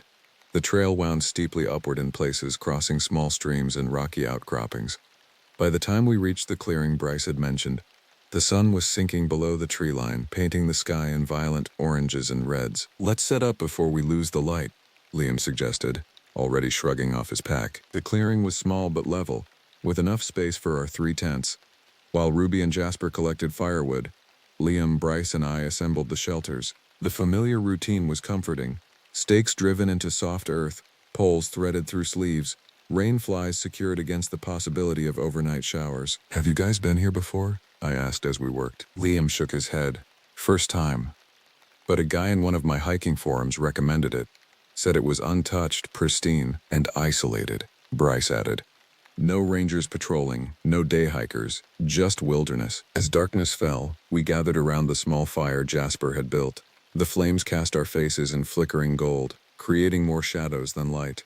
Above us, stars emerged in a dazzling display impossible to see from the city. I've never seen stars like this, Ruby whispered, leaning against Jasper's shoulder. It's like they're close enough to touch. We ate a simple dinner of dehydrated stew, the conversation flowing easily as we discussed our plans for the next day. But as the fire burned low and the night deepened, a strange tension crept in. The forest had gone completely silent. No insects chirping, no night birds calling, not even the rustle of small animals in the underbrush. Is it always this quiet? Jasper asked, glancing toward the dark wall of trees surrounding our small circle of light. Bryce poked at the embers with a stick. Probably just the fire. Animals avoid it, but I could tell from his tone that he didn't entirely believe that. None of us did. I think I'm going to turn in, I said, standing and stretching my tired muscles. Long day tomorrow. The others murmured agreement, and soon we were zipping ourselves into our respective tents. Liam and Bryce in one, Ruby and Jasper in another, and me in the smallest one. Inside my tent, I listened to the others settling down, their voices muffled by nylon walls. Exhaustion pulled at me, but sleep remained elusive. The silence outside was too complete, too unnatural, and beneath it I thought I could hear something else, a soft, rhythmic sound, like breathing, or footsteps moving slowly around the perimeter of our camp. I told myself it was just the wind, or my imagination working overtime. But as I finally drifted towards sleep, a long, low howl broke the silence. Not a wolf or coyote, but something else, something that raised the hairs on the back of my neck and sent ice down my spine, something that sounded almost human. Morning arrived with fog hanging heavy between the trees, transforming the forest into a dreamscape of muted grays and greens.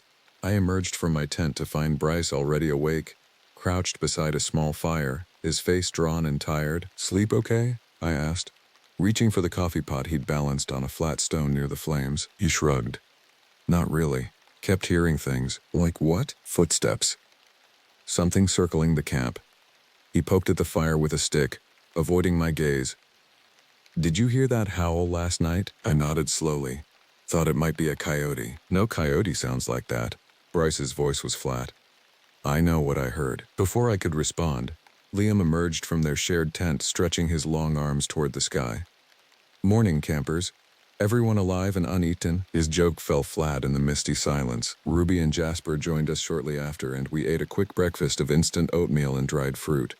No one mentioned the strange sounds from the night before, but I noticed how often their eyes drifted to the surrounding trees. The lake's about 4 miles from here, Bryce said as we packed up camp. If we make good time, we should reach it by early afternoon. The trail grew more rugged as we continued, climbing steadily upward through increasingly dense forest.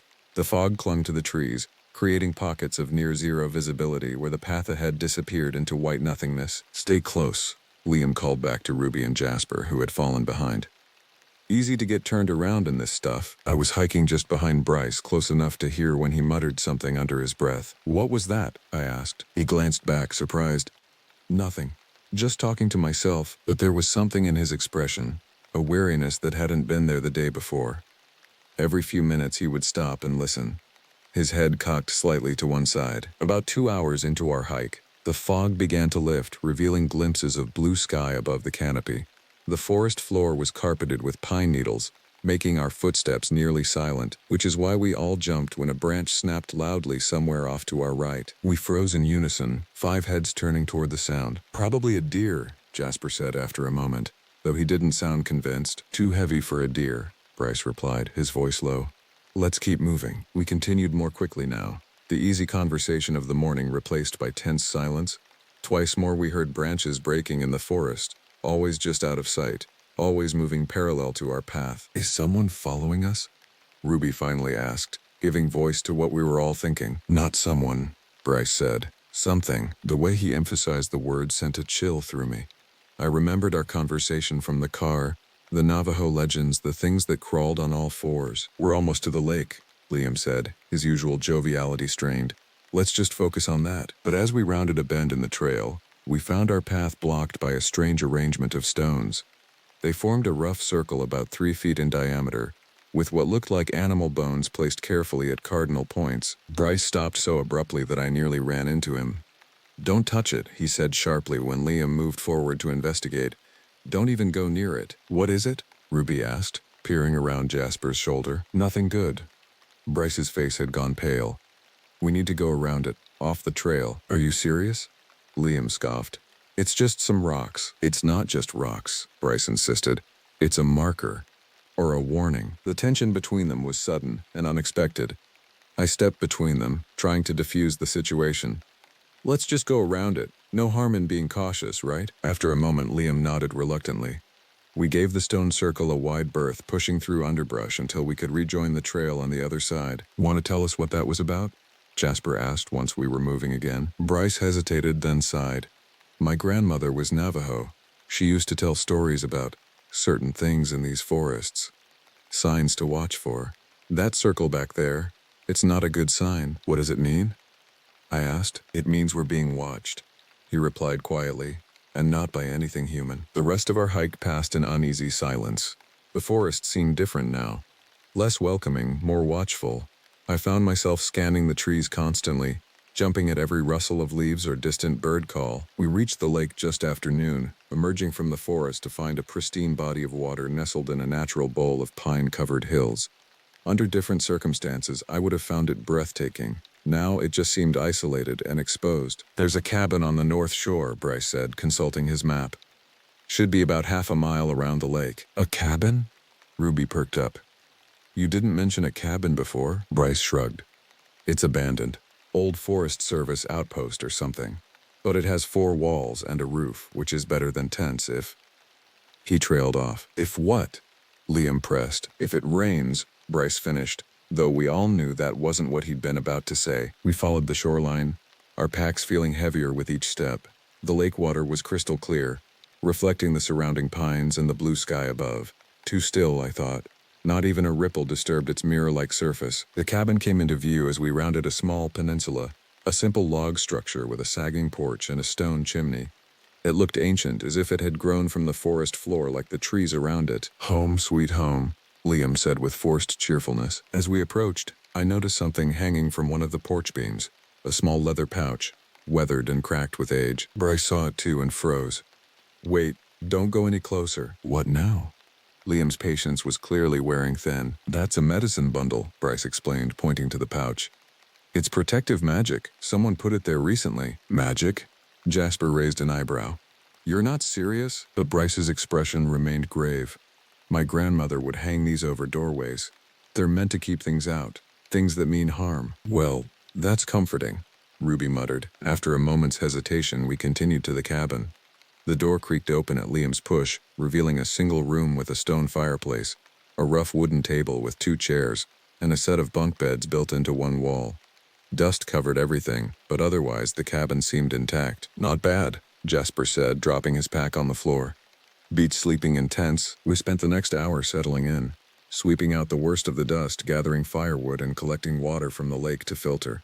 All the while, I couldn't shake the feeling of being watched. Every time I stepped outside, my eyes were drawn to the dark line of trees across the lake, searching for movement, for shapes that didn't belong. As dusk approached, we gathered around the fireplace inside the cabin.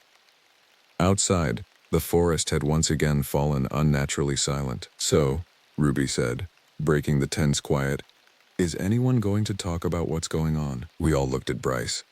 After a moment, he sighed. "I didn't want to freak everyone out," he began, "but there are stories about this place. The lake, these woods.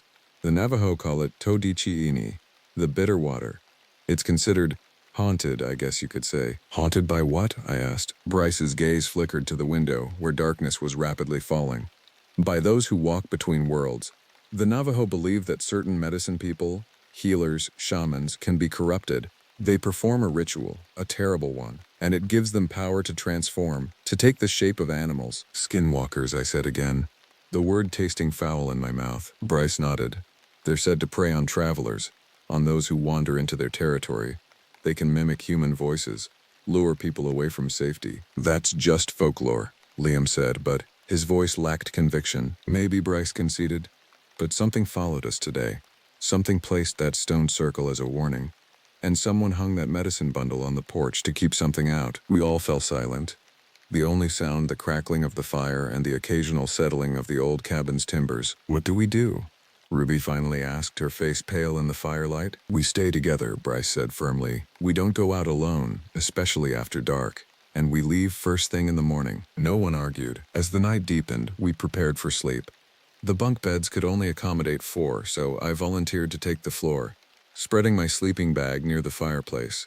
Despite our exhaustion, conversation continued in low, nervous bursts, as if silence might invite something we didn't want to acknowledge. I must have drifted off eventually because I jerked awake to complete darkness. The fire had died to embers, casting just enough light to make out the shapes of my companions in their beds. Something had woken me, a sound from outside. I lay perfectly still, listening. At first there was nothing but the soft breathing of the others. Then I heard it again. A voice, barely audible, calling my name. "Hello?" it called. The word elongated and distorted, as if spoken by someone unfamiliar with human speech. "Is anyone there? I need help." I sat up slowly, heart pounding.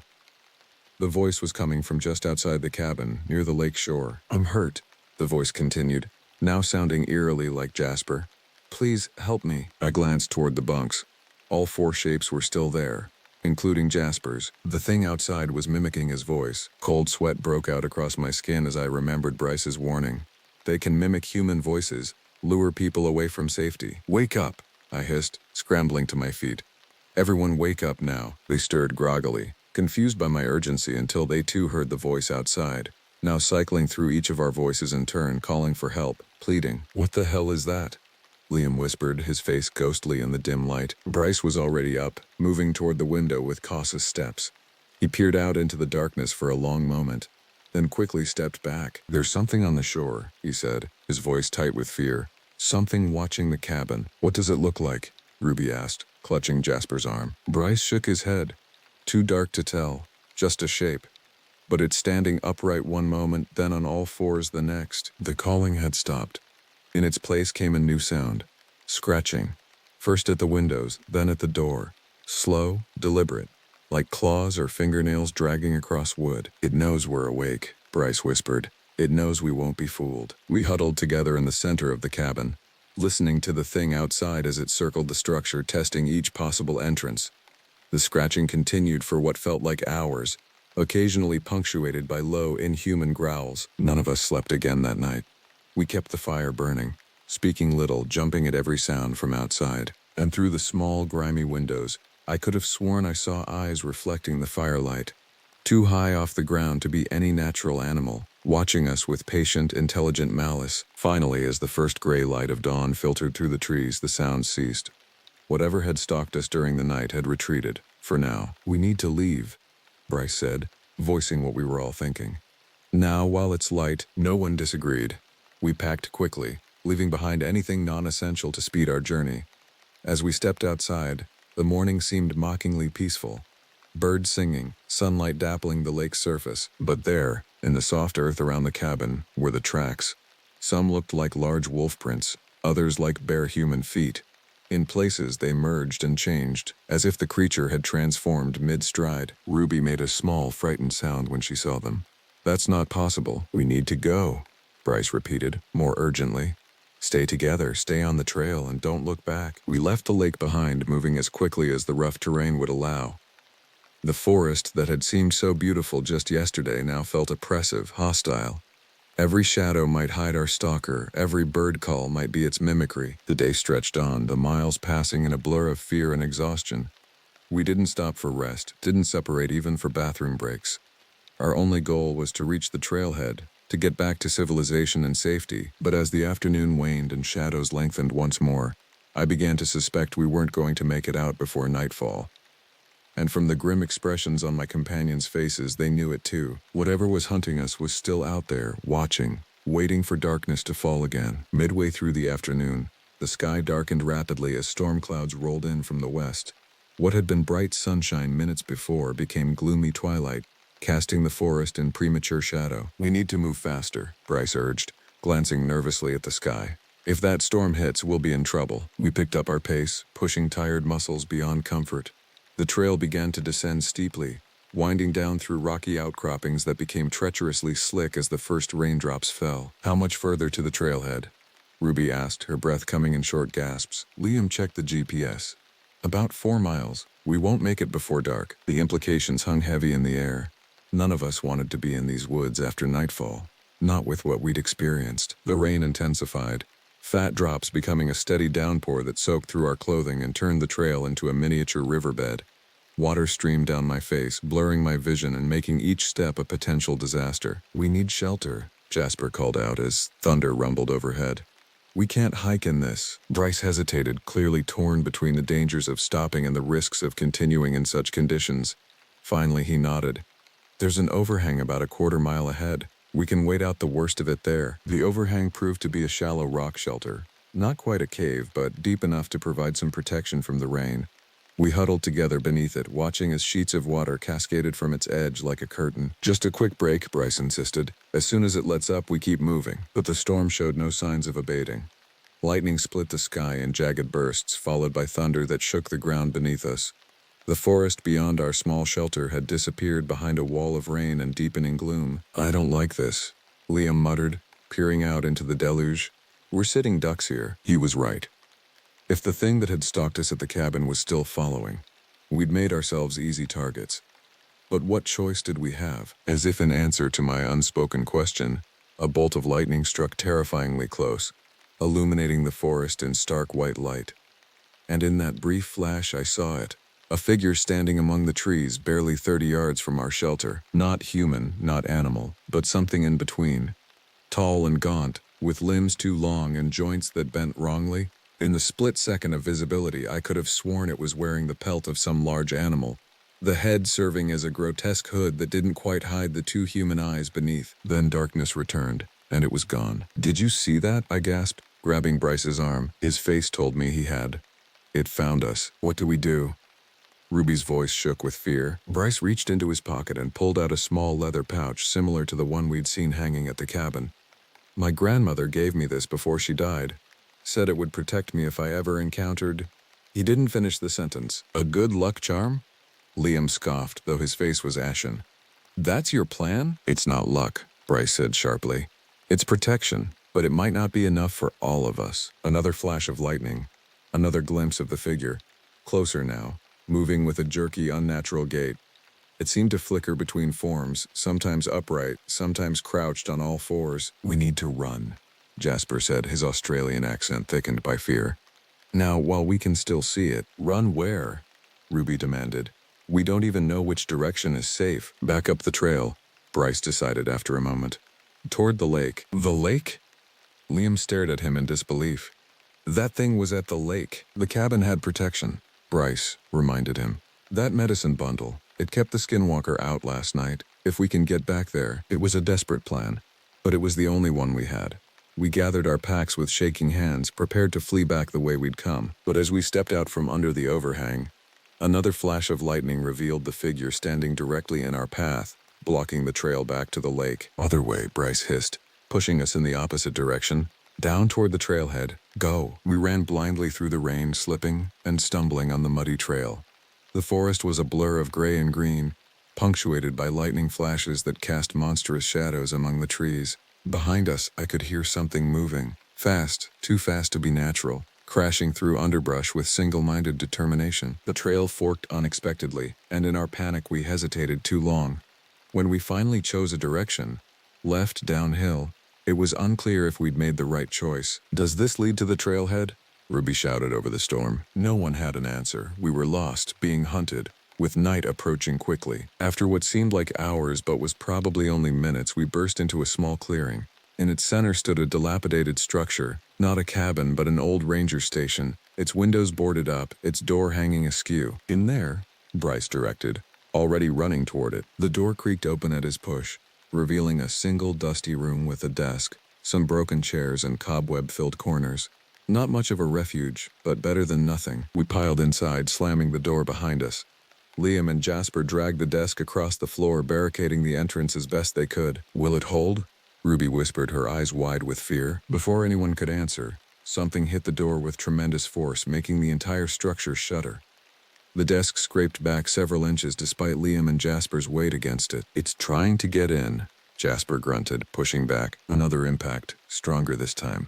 The wooden walls creaked ominously, dust raining down from the ceiling. Bryce pulled out his medicine pouch, muttering words in what I assumed was Navajo. Outside, the pounding suddenly stopped. For a moment, we dared to hope that whatever protection the pouch offered had worked.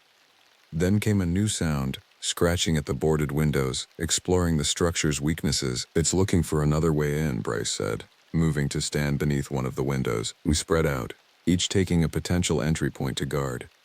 The scratching continued, methodical and patient, moving from window to window. Then silence. Complete, heavy silence that somehow felt worse than the assault. Where did it go? Ruby whispered after several tense minutes had passed. A thump on the roof answered her question. Slow, deliberate footsteps tracked across the ceiling, testing, probing. The chimney, Bryce suddenly realized, pointing to the small fireplace in one corner. Block it. Liam was closest. He lunged for the fireplace just as something dark and reeking of decay began to squeeze through the narrow opening. He grabbed a broken chair and shoved it upward into the chimney, earning an inhuman shriek of rage from whatever was trying to enter. The thing retreated, but the assault on the building intensified. It seemed to be everywhere at once, scratching at the door, the windows, the roof. The old structure groaned under the attack, boards splintering, nails working loose. It's going to get in, Ruby sobbed, pressing herself into a corner. It's going to get in. Bryce moved to the center of the room, still clutching his medicine pouch. Everyone, get behind me. Form a circle, back to back. We did as he instructed, forming a tight knot in the middle of the room. Outside, the storm raged on, rain pounding the roof in sheets, lightning illuminating the cracks between boards where something watched and waited. What happens if it gets in? Jasper asked, his voice barely audible. Bryce didn't answer. He didn't need to. We all knew what would happen. The attack paused again, the silence stretching out unbearably. Then came a new sound, a voice, just outside the door. Help me. it called, and with horror I recognized my own voice, perfectly mimicked. "Please, I'm hurt. Let me in." When no one responded, it tried again, cycling through each of our voices in turn, pleading, begging for help. The imitations were flawless, indistinguishable from the real thing. "Don't listen," Bryce warned. "It's trying to trick us." The voices continued, becoming more desperate, more anguished. Then they changed, melding together into something that wasn't quite human anymore. A guttural, multi-toned howl that raised the hairs on my arms. With a final tremendous crash, part of the roof gave way. Rain poured in through the gap, along with something else, a dark, twisted shape that landed in the far corner with predatory grace. In the dim light, I couldn't make out details, just an impression of wrongness. Limbs too long, movements too fluid. A face that seemed to shift between human and animal features. It rose to its full height, towering over us, and let out a soft, rattling hiss. "Don't look at its eyes," Bryce warned, his voice strained. "Whatever happens, don't look directly at it." The creature took a step forward, then another, closing the distance between us with agonizing slowness. I could smell it now, a rank odor of wet fur, decay, and something else, something chemical and bitter. Bryce began to chant, low and rhythmic, holding his medicine pouch out like a shield. The creature paused, its head tilting at an impossible angle as it considered this new development. For a moment I thought Bryce's chanting might be working. The creature remained still, watching, listening. Then it lunged, faster than my eye could track, straight toward Ruby. Jasper moved without thinking, shoving her aside and taking the brunt of the attack himself. The creature's claws, or were they hands, closed around his throat, lifting him as if he weighed nothing. "No!" Ruby screamed, grabbing at Jasper's legs as he was dragged toward the hole in the roof. Liam and I rushed forward, trying to help, but the creature was inhumanly strong. It flung Jasper upward through the opening with terrible ease. We heard his scream, abruptly cut short. Then silence. Ruby collapsed, sobbing uncontrollably. Liam stood frozen, staring at the hole in the roof where Jasper had disappeared. But Bryce hadn't stopped chanting. If anything, his voice grew stronger, more commanding. He stepped forward, still holding the medicine pouch, directly beneath the opening. "What are you doing?" I hissed, trying to pull him back. He shook me off, continuing his chant. Above, something moved across the roof. Returning, the creature's face appeared in the opening, inhuman eyes gleaming in the darkness. It stared down at Bryce, who stared back defiantly, still chanting. Then, to my amazement, it withdrew. We heard it moving away across the roof, its footsteps fading until they were indistinguishable from the rain. "Is it gone?" Liam whispered after several minutes had passed without further attack. Bryce finally stopped chanting, his face drained of color. "For now. But it took Jasper. It got what it wanted." Ruby's sobs intensified. "We have to help him. We have to go after him." "There's nothing we can do for him now," Bryce said gently, kneeling beside her. "I'm sorry, Ruby. He's gone." The brutal truth of his words hung in the air. One of us was dead, taken by something that shouldn't exist, something from Nightmare. "What do we do?" I asked, my voice barely a whisper. Bryce looked toward the broken roof where rain continued to pour in. "We wait for dawn. It's strongest at night. Once it's light, we run. Straight for the trailhead, no stopping, no matter what." None of us slept that night. We huddled together in the center of the room, as far from the walls and the hole in the roof as possible. Ruby's sobs eventually subsided into a hollow silence that was somehow worse. Occasionally we would hear movement outside, soft footfalls circling the station, testing, waiting. But it didn't attack again. As the first gray light of dawn filtered through the cracks in the walls, Bryce stood. "It's time. We need to move now, while it's weakest." "What about Jasper?" Ruby asked, her voice raw. Bryce's expression was gentle but firm. "We can send help back for him once we're safe. But we need to go now, or none of us will make it out." With leaden hearts, we gathered what remained of our supplies and prepared to leave the relative safety of the station.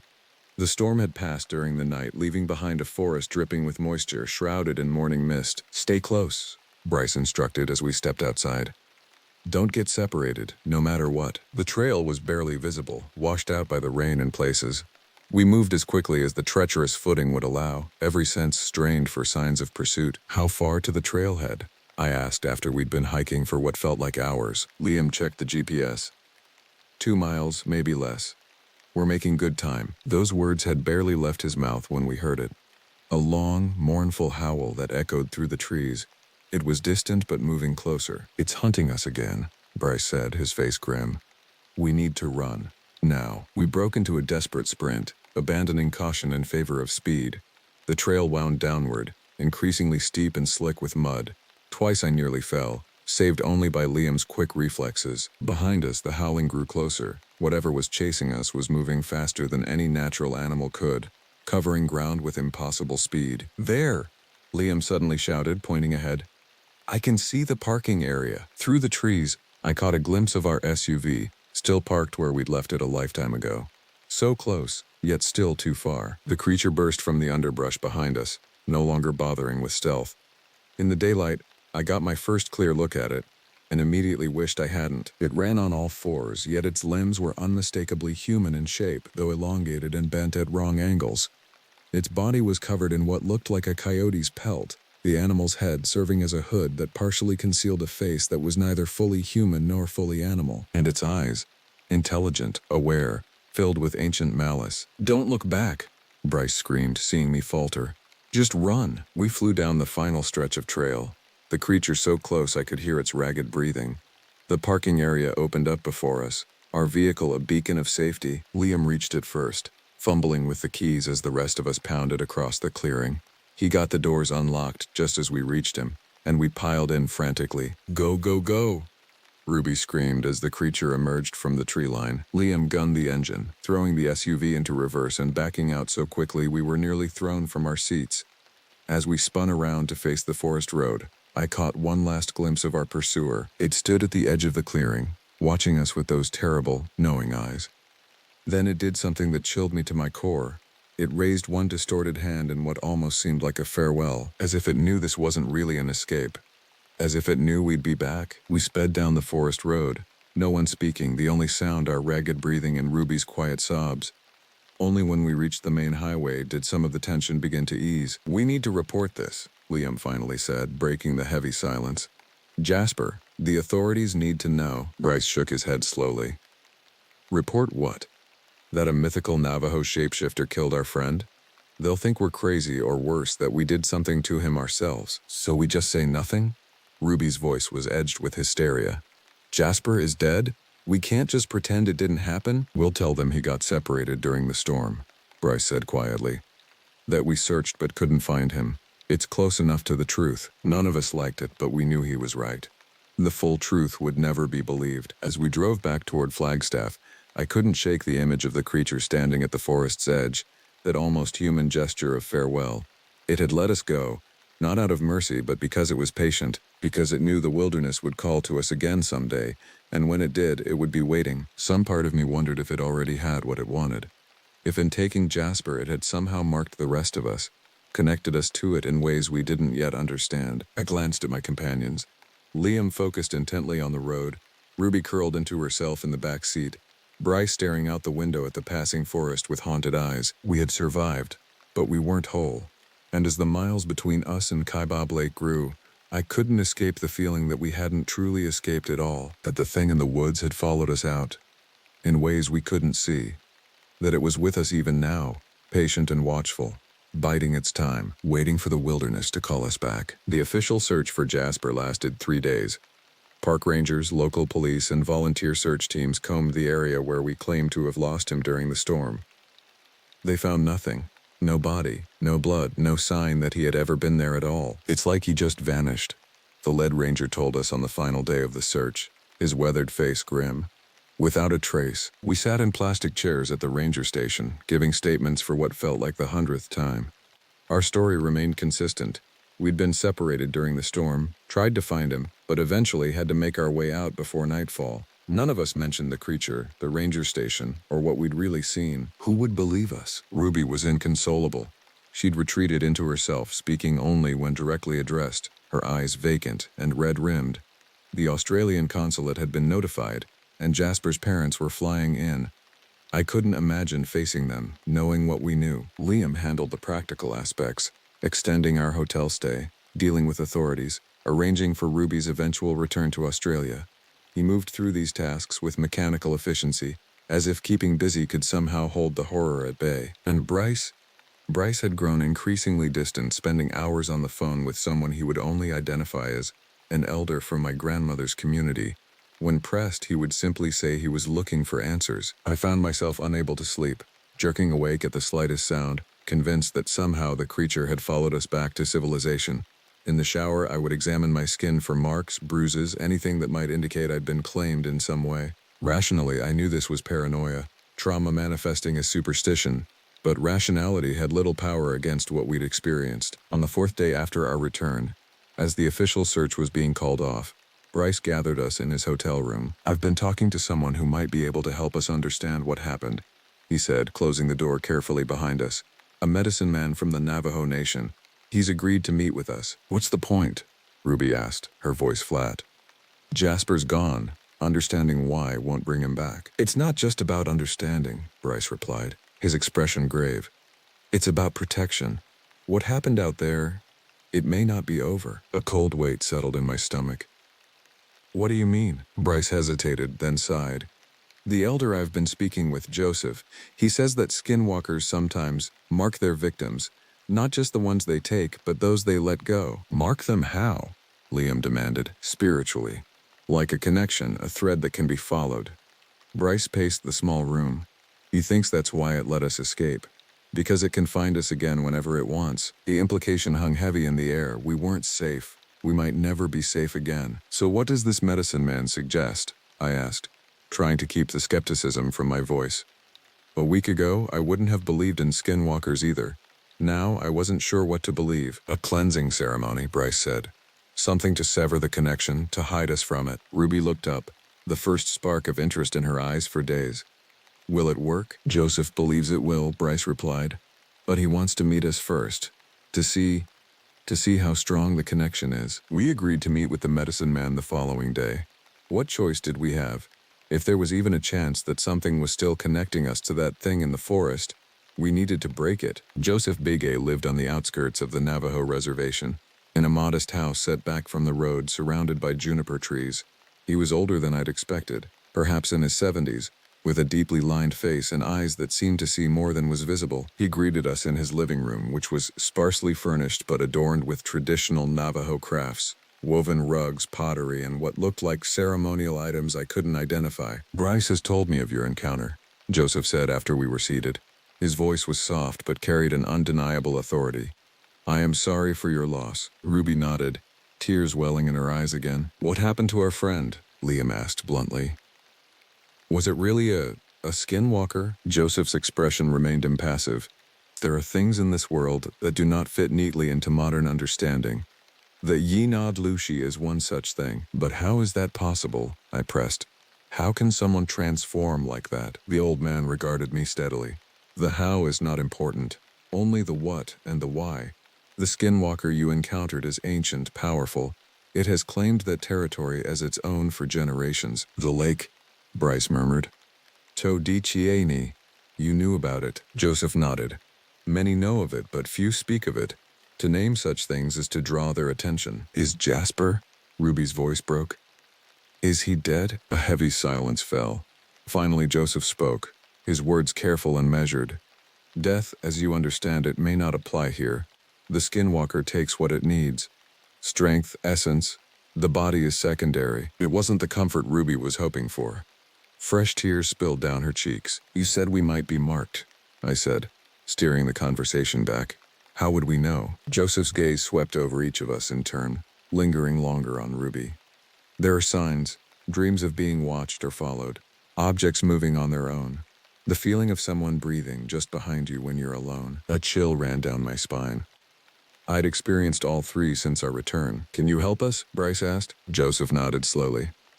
"I can perform a cleansing ceremony. It may break the connection if it exists. But you must understand, the skinwalker's power is greatest over those who fear it, who believe in it. And now, all of you believe." "So what, we just need to stop believing?" Liam scoffed. "After what we saw?" "No," Joseph replied calmly. "Belief cannot be undone, but fear can be mastered." He instructed us to return the next evening for the ceremony. In the meantime, he gave each of us a small pouch similar to what Bryce had carried, a medicine bundle, he called it, and told us to keep it with us at all times. As we left Joseph's house, I couldn't shake the feeling that we were being watched. The junipers surrounding the property seemed to bend inward, closing around us like grasping hands. Wind whispered through their branches, carrying what sounded almost like my name. That night in my hotel room, I dreamed of the forest. I was running along the trail, pursued by something I couldn't see but could feel, getting closer with each step. The path stretched endlessly before me, never leading to safety, only deeper into green shadow. Then suddenly I was at the lake, standing on the shore near the cabin. The water's surface was glass smooth, reflecting a sky I couldn't see when I looked up. And in that reflection, standing just behind me, was the skinwalker, half human, half beast, its eyes locked on mine. I tried to run, but found my feet rooted to the spot. The creature reached for me with elongated fingers, its touch cold as it gripped my shoulder. "You are mine now," it whispered in Jasper's voice. "You will come back to me." I woke with a strangled cry, drenched in sweat despite the room's air conditioning. My shoulder ached where the creature had touched me in the dream, a dull, persistent pain that felt too real to dismiss. When I checked the mirror, there was no mark, no bruise. But the pain remained. I called Bryce immediately, not caring that it was 3 a.m. "I had a dream," I said when he answered, my voice shaking. It spoke to me. There was a long pause. "What did it say?" "That I would go back. That I was marked." Another pause, longer this time. "Ruby called an hour ago. Same dream." The next day passed in a fog of anxiety and exhaustion. None of us had slept well, all haunted by similar dreams. By the time we returned to Joseph's house for the ceremony, we were strung tight with fear and desperate for any relief he could offer. Joseph had prepared a small hogan, a traditional Navajo dwelling, behind his house for the ceremony. Inside, a fire burned in a central pit, the smoke escaping through a hole in the roof. Various herbs and powders were arranged nearby, alongside ceremonial items I didn't recognize. "Remove your shoes and sit," Joseph instructed, gesturing to spaces around the fire. "The ceremony will take several hours. You must remain focused, no matter what you see or hear." We did as he directed, forming a circle around the flames. Joseph began to chant in Navajo, occasionally adding herbs to the fire that filled the hogan with pungent, aromatic smoke.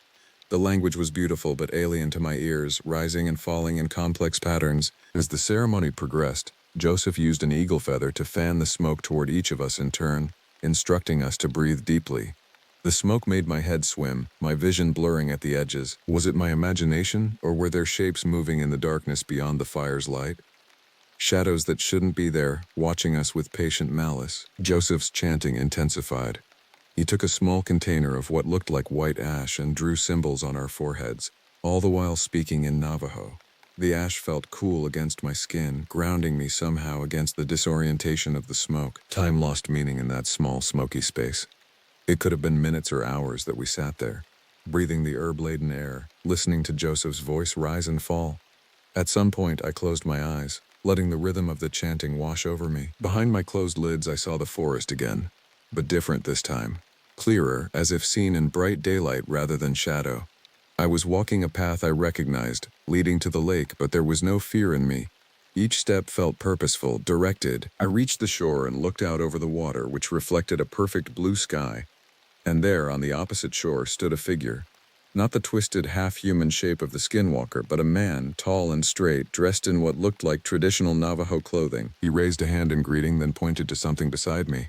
I looked down to see a small stone, perfectly round and smooth, half buried in the sand at my feet. "Take it," the man called, his voice carrying clearly across the water.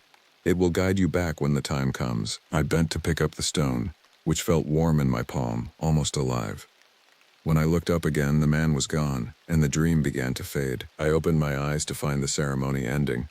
Joseph was sitting back on his heels, exhaustion evident in the slump of his shoulders. The fire had burned down to embers, casting just enough light to see the faces of my companions. They looked as dazed as I felt, blinking slowly as if waking from a deep sleep. "It is done," Joseph said simply. "Did it work?" Ruby asked, her voice hoarse. "Are we free of it?" Joseph's expression was enigmatic. "The connection has been altered, but not broken. Such things cannot be fully undone once established." "What does that mean?" Liam demanded. "Are we still in danger?" "The skinwalker's hold on you has been weakened," Joseph explained. "It will be more difficult for it to find you, to influence you, but not impossible." "So what do we do?" I asked, frustration edging my voice. "Just live in fear for the rest of our lives?" Joseph regarded me thoughtfully. "Fear is what it feeds on. What gives it power over you? Master your fear and you master the skinwalker." Easy to say, not so easy to do. As we prepared to leave, Joseph pulled me aside. Your vision during the ceremony, he said quietly. What did you see? I hesitated, then described the dream. The lake, the man, the stone. Joseph listened intently, his weathered face giving nothing away. When I finished, he nodded slowly. The man was a guide, he said. A protector. And the stone? He paused, considering his words carefully. The stone is a way back. Back where? I asked, though I feared I already knew the answer. To the lake. To finish what was started. A cold knot formed in my stomach. I don't want to go back there, ever. Joseph's eyes were sympathetic but unyielding. Some paths cannot be abandoned once we start down them. The Skinwalker has marked you differently from the others. It has chosen you. For what? That, he said, you will have to discover for yourself. We left Joseph's house with more questions than answers, each of us lost in our own thoughts. The cleansing ceremony had provided some relief. The immediate sense of being watched had diminished, but his words left a lingering unease, especially for me. Chosen.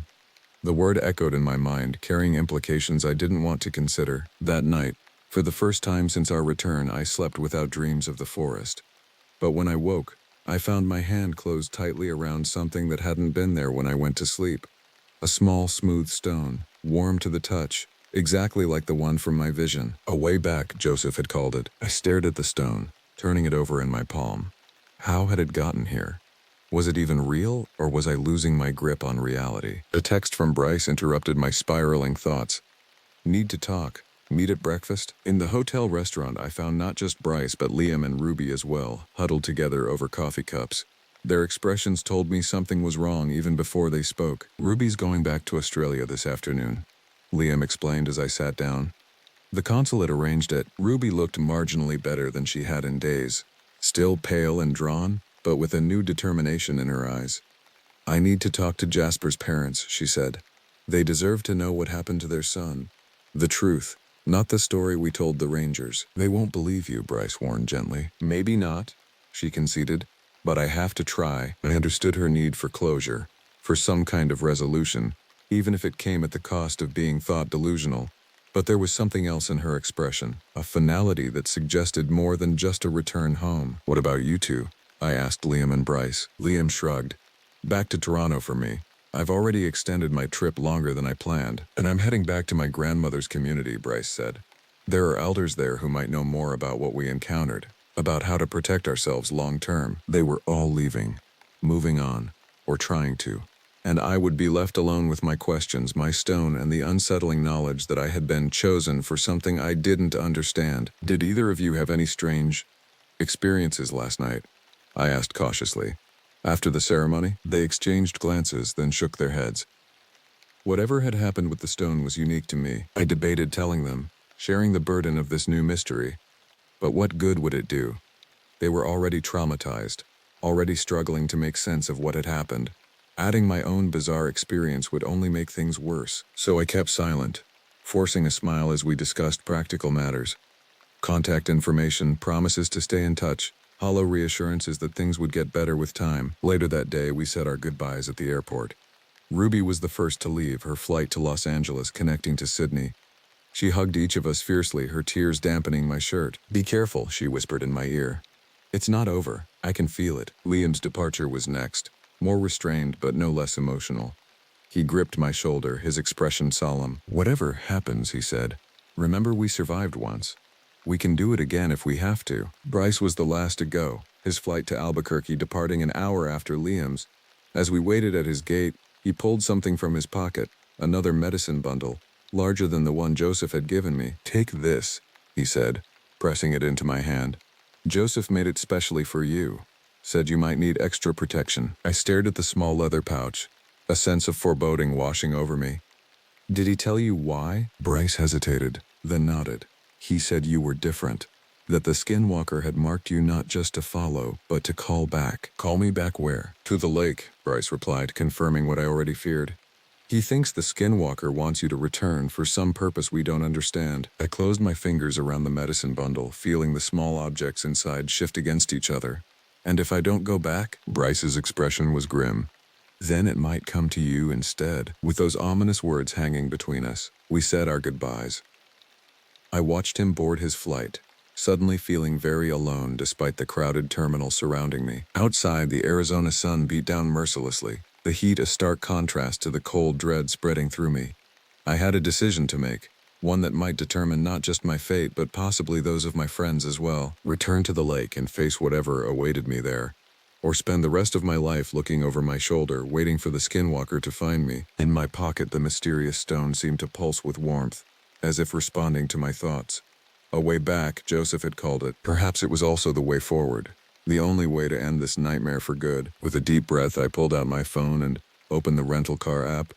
The forest was calling me back, and this time I would go alone. The drive back to the trailhead felt like moving through a dream, or more accurately, a nightmare I was willingly re-entering. I'd told no one of my plans, leaving a deliberately vague message on Bryce's voicemail that I was taking care of things before heading home. Part of me recognized the insanity of what I was doing. Returning alone to the place where we'd been hunted, where Jasper had been taken, armed with nothing but a medicine bundle and a mysterious stone that had appeared in my hand while I slept. If I'd told anyone, they would have tried to stop me, or worse, insisted on coming along, putting themselves in danger again. No, this was my burden now.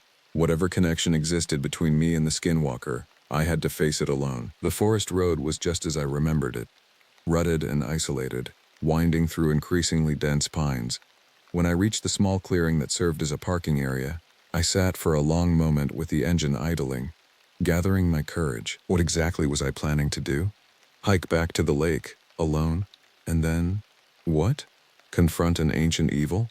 Negotiate with it? The absurdity of my position wasn't lost on me, but the alternative, living in fear, always looking over my shoulder, dreaming of the forest every night, was unacceptable. I turned off the engine and sat in silence, listening to the sounds of the wilderness around me. Wind in the pines, distant bird calls. Nothing sinister, nothing threatening, just nature, indifferent to human fears. Finally, I stepped out of the car. The forest air was crisp and clean, carrying the scent of pine and earth.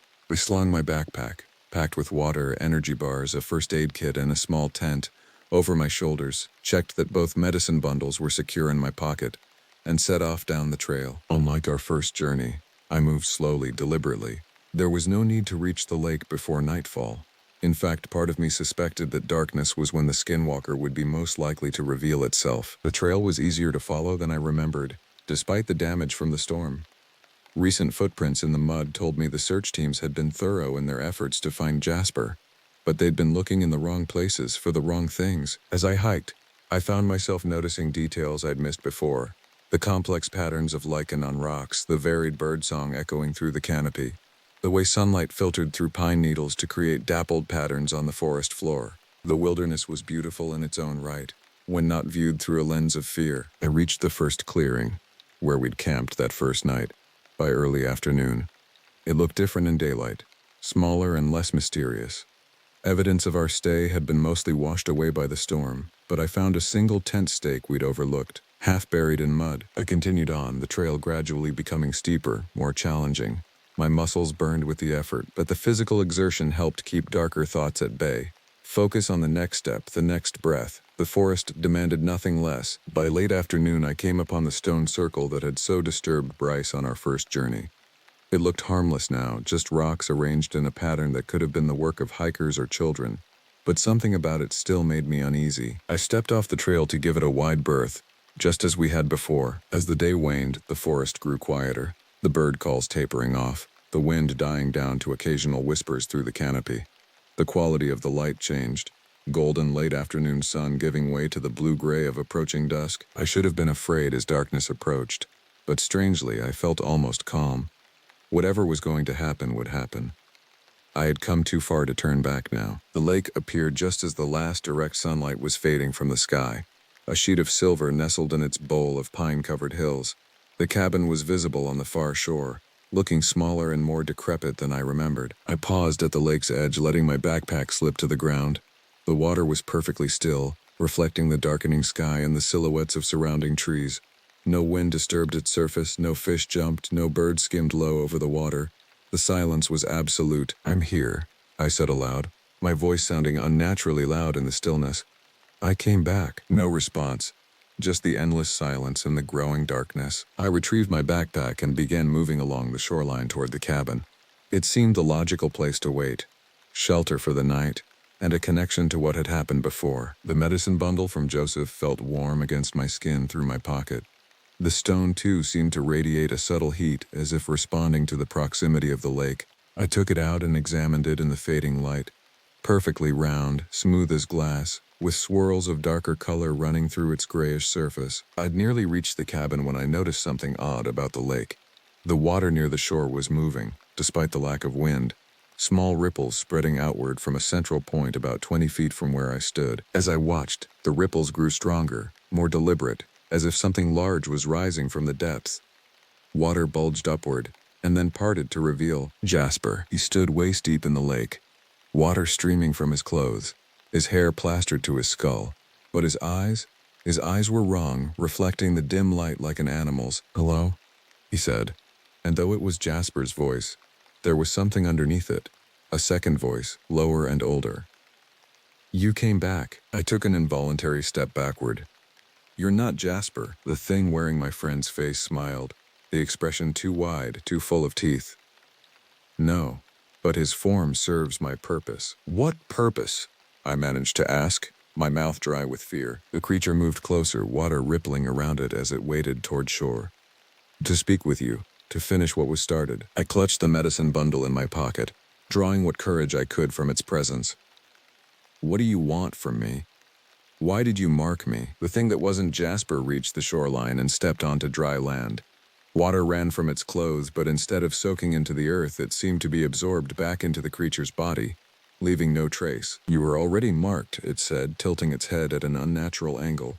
"From before you ever came to this place, I merely recognized what was already there." It took another step toward me, and I fought the urge to flee. Running had done no good before. It would do no good now. "What do you mean, already marked?" I demanded. The creature's eyes, Jasper's eyes, but not, regarded me with ancient patience. "Some humans are born with a foot in two worlds. You see beyond the veil that blinds most of your kind. It makes you valuable." "Valuable for what?" Instead of answering, it gestured toward the stone I still held in my open palm. "The Old One gave you that. Joseph. He understands more than most." "What is it?" "A talisman. A key. It depends on how you use it." The creature took another step forward, now close enough that I could see the subtle wrongness of its movements, too fluid in some places, too stiff in others, as if it hadn't quite mastered the mechanics of Jasper's body. "The Skinwalker," I said, forcing myself to name it. "That's what you are." A ripple seemed to pass through Jasper's features, momentarily revealing something else beneath. Something older, wilder. "That is what the Dine call me. I am older than their name, older than their stories." "You took Jasper. You killed him." The creature shook its head, an oddly human gesture. "Not killed, transformed. His essence serves a greater purpose now." Anger flared through my fear. He had a life, people who loved him. "You had no right." "Rights?" the creature interrupted, and now there was an edge to its voice. "You speak of rights while your kind destroys this forest, this world. I have survived here for centuries because I take only what I need, when I need it." "And what do you need me for?" I asked, the key question finally emerging. The creature's expression softened into something almost like pity. "To bear witness. To remember. To carry the truth back to your world." "What truth?" "That the old ways are not dead. That the spaces between your world and others grow thin. That what you call myths have teeth and claws and memories." It moved closer still, until we were face to face.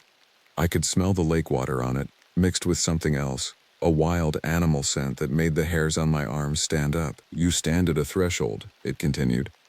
"You always have. Now you must choose which side you will walk on." I clutched the stone tighter, feeling its warmth intensify. "And if I refuse to choose," the creature smiled again, Jasper's face distorting with the expression, "then you will remain caught between, never belonging to either world.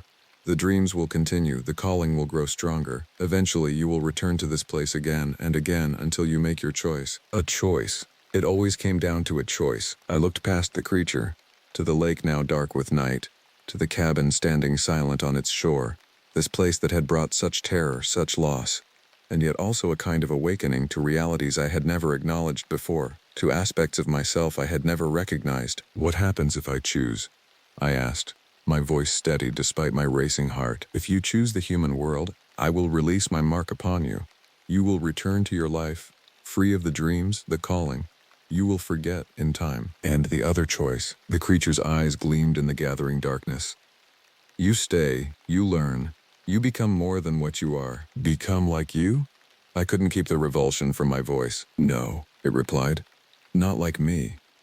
I was made, not born. You would be something else. A bridge, perhaps, between worlds that have grown too far apart. I thought of my life before. Ordinary, predictable, safe. And I thought of what I had experienced here. Terror, yes, but also wonder. A glimpse behind the veil of reality to something older, wilder, more primal. The stone in my hand seemed to pulse in rhythm with my heartbeat now, growing warmer, more insistent. How do I choose? I finally asked. The creature extended its hand. Jasper's hand, but somehow longer, the fingers more articulated. Give me the stone and you choose the human world. Keep it and you choose the other. Such a simple gesture to determine the course of a life. I stared at the outstretched hand, then at the stone gleaming dully in my palm. Which world did I belong to? The one I had always known, or the one I had only glimpsed? In that moment of decision, time seemed to stretch. I saw possible futures branching before me. Returning to my old life, trying to forget what I had seen, what I had learned, or staying, embracing the unknown, walking a path few humans had traveled. The stone felt alive now, almost vibrating with potential. I closed my fingers around it, feeling its warmth spread up my arm and through my body. I keep it, I said quietly. The creature, the skinwalker, nodded slowly, as if it had expected no other answer. The threshold is crossed. There is no returning. As it spoke, the world around me seemed to shift, the forest becoming more vivid, more present. Sounds I hadn't noticed before reached my ears. The subtle movement of small creatures in the underbrush, the faint lapping of water against the shore, the whisper of wind through pine needles that had been still moments before. What happens now? I asked, suddenly uncertain despite my decision. Now, the skinwalker said, its form already beginning to change, Jasper's features melting away to reveal something older, something wild. You learn, you witness, you remember. It turned toward the forest, its transformation accelerating, limbs elongating, body twisting, until what stood before me was the creature I had glimpsed during the storm. Not human, not animal, but something in between, ancient and powerful. Come, it said, its voice now a multi-toned growl that I understood nonetheless. The forest awaits. As I followed the skinwalker into the trees, leaving the lake behind, I felt a strange peace settle over me. Fear remained, yes. Only a fool would feel no fear in the presence of such a being. But it was tempered by curiosity, by wonder, by the certainty that I had chosen the right path. However strange and dangerous it might prove, the stone in my hand had cooled now, its purpose fulfilled. I slipped it into my pocket alongside the medicine bundles. Tokens of a threshold crossed, a decision made. Behind us the lake gleamed silver in the moonlight, a mirror reflecting stars and ancient pines. Kaibab Lake, Todekiini. The bitter water, it had claimed one of us. It had transformed another. And those who had escaped would carry its mark forever, whether they acknowledged it or not. The wilderness holds many secrets, many truths, some beautiful, some terrible, all powerful in their own way. To witness them is to be changed, to embrace them is to be reborn. As we moved deeper into the forest, leaving all traces of the human world behind, I understood that my journey was just beginning, that the true mystery, the mystery of what lies between worlds, of what watches from the shadows, of what calls to us in dreams, was only now beginning to unfold. The skinwalker moved ahead of me, sometimes on 2 legs, sometimes on 4, a shadow among shadows, leading me toward whatever destiny awaited. I followed, walking a path few had tread before, into the heart of the wild, into the spaces between worlds, into truth. My name is Jake Morrison, and I've been a park ranger in northern Michigan's wilderness for 8 years. I've pulled bodies from frozen lakes, tracked lost hikers through blizzards, and faced down charging black bears with nothing but bear spray and nerves. But nothing in my training prepared me for what happened at Wabigwani Lake last September. Wabigwani is an old Ojibwe name meaning Spirit Lake, though most folks around here just call it Ghost Lake. It sits 40 miles deep in the Hiawatha National Forest, accessible only by a logging road that turns to mud after the first good rain. The lake itself is pristine, crystal clear water reflecting towering pines and ancient oaks. On calm days, you can see clean to the bottom 20 feet down. The ranger station assigned me to maintain the small cabin on the lake's north shore. Built in the 1960s for fire watchers, it's basic but functional. 2 rooms, a stone fireplace, and a radio that works when the weather cooperates. Most weeks I'd spend 3 days there alone, checking trail conditions and water quality. It was peaceful work. At least it used to be. The first sign of trouble came on a Tuesday morning. I was splitting firewood behind the cabin when my radio crackled to life. "Station 7, this is base. You copy?" I set down the axe and grabbed the handset. "Station 7 here. Go ahead, base." "Jake, we've got a missing person report. Family of 4 overdue from a camping trip. Last known location was the Webagwani area. Can you start a preliminary search?" I checked my watch. 9:47 a.m. Copy that. Details? Family name is Rodriguez. Parents Miguel and Carmen, kids Sofia and Diego, ages 12 and 14. They were supposed to check in yesterday evening. Vehicle is a blue Toyota Tacoma, license plate. The transmission broke up in static. "Base, you're breaking up? Repeat the license number." More static than nothing. I tried calling back 3 times but got no response. The radio had been acting up lately. Something about atmospheric conditions affecting the signal. I made a note to report it when I got back to town. I gathered my search gear.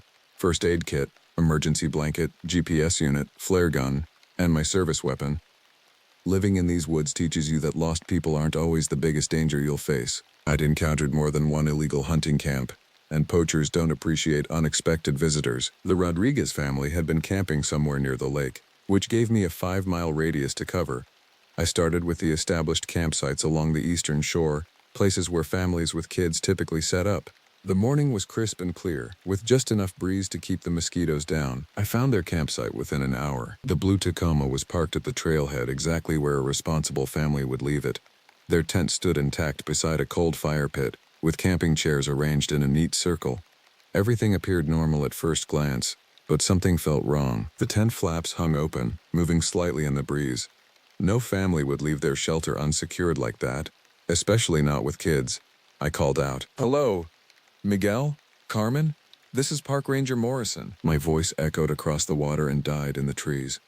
No response. I approached the tent carefully. The interior was a mess. Sleeping bags twisted and pulled from their stuff sacks, clothes scattered everywhere. A child's sneaker lay half buried under a tangle of blankets.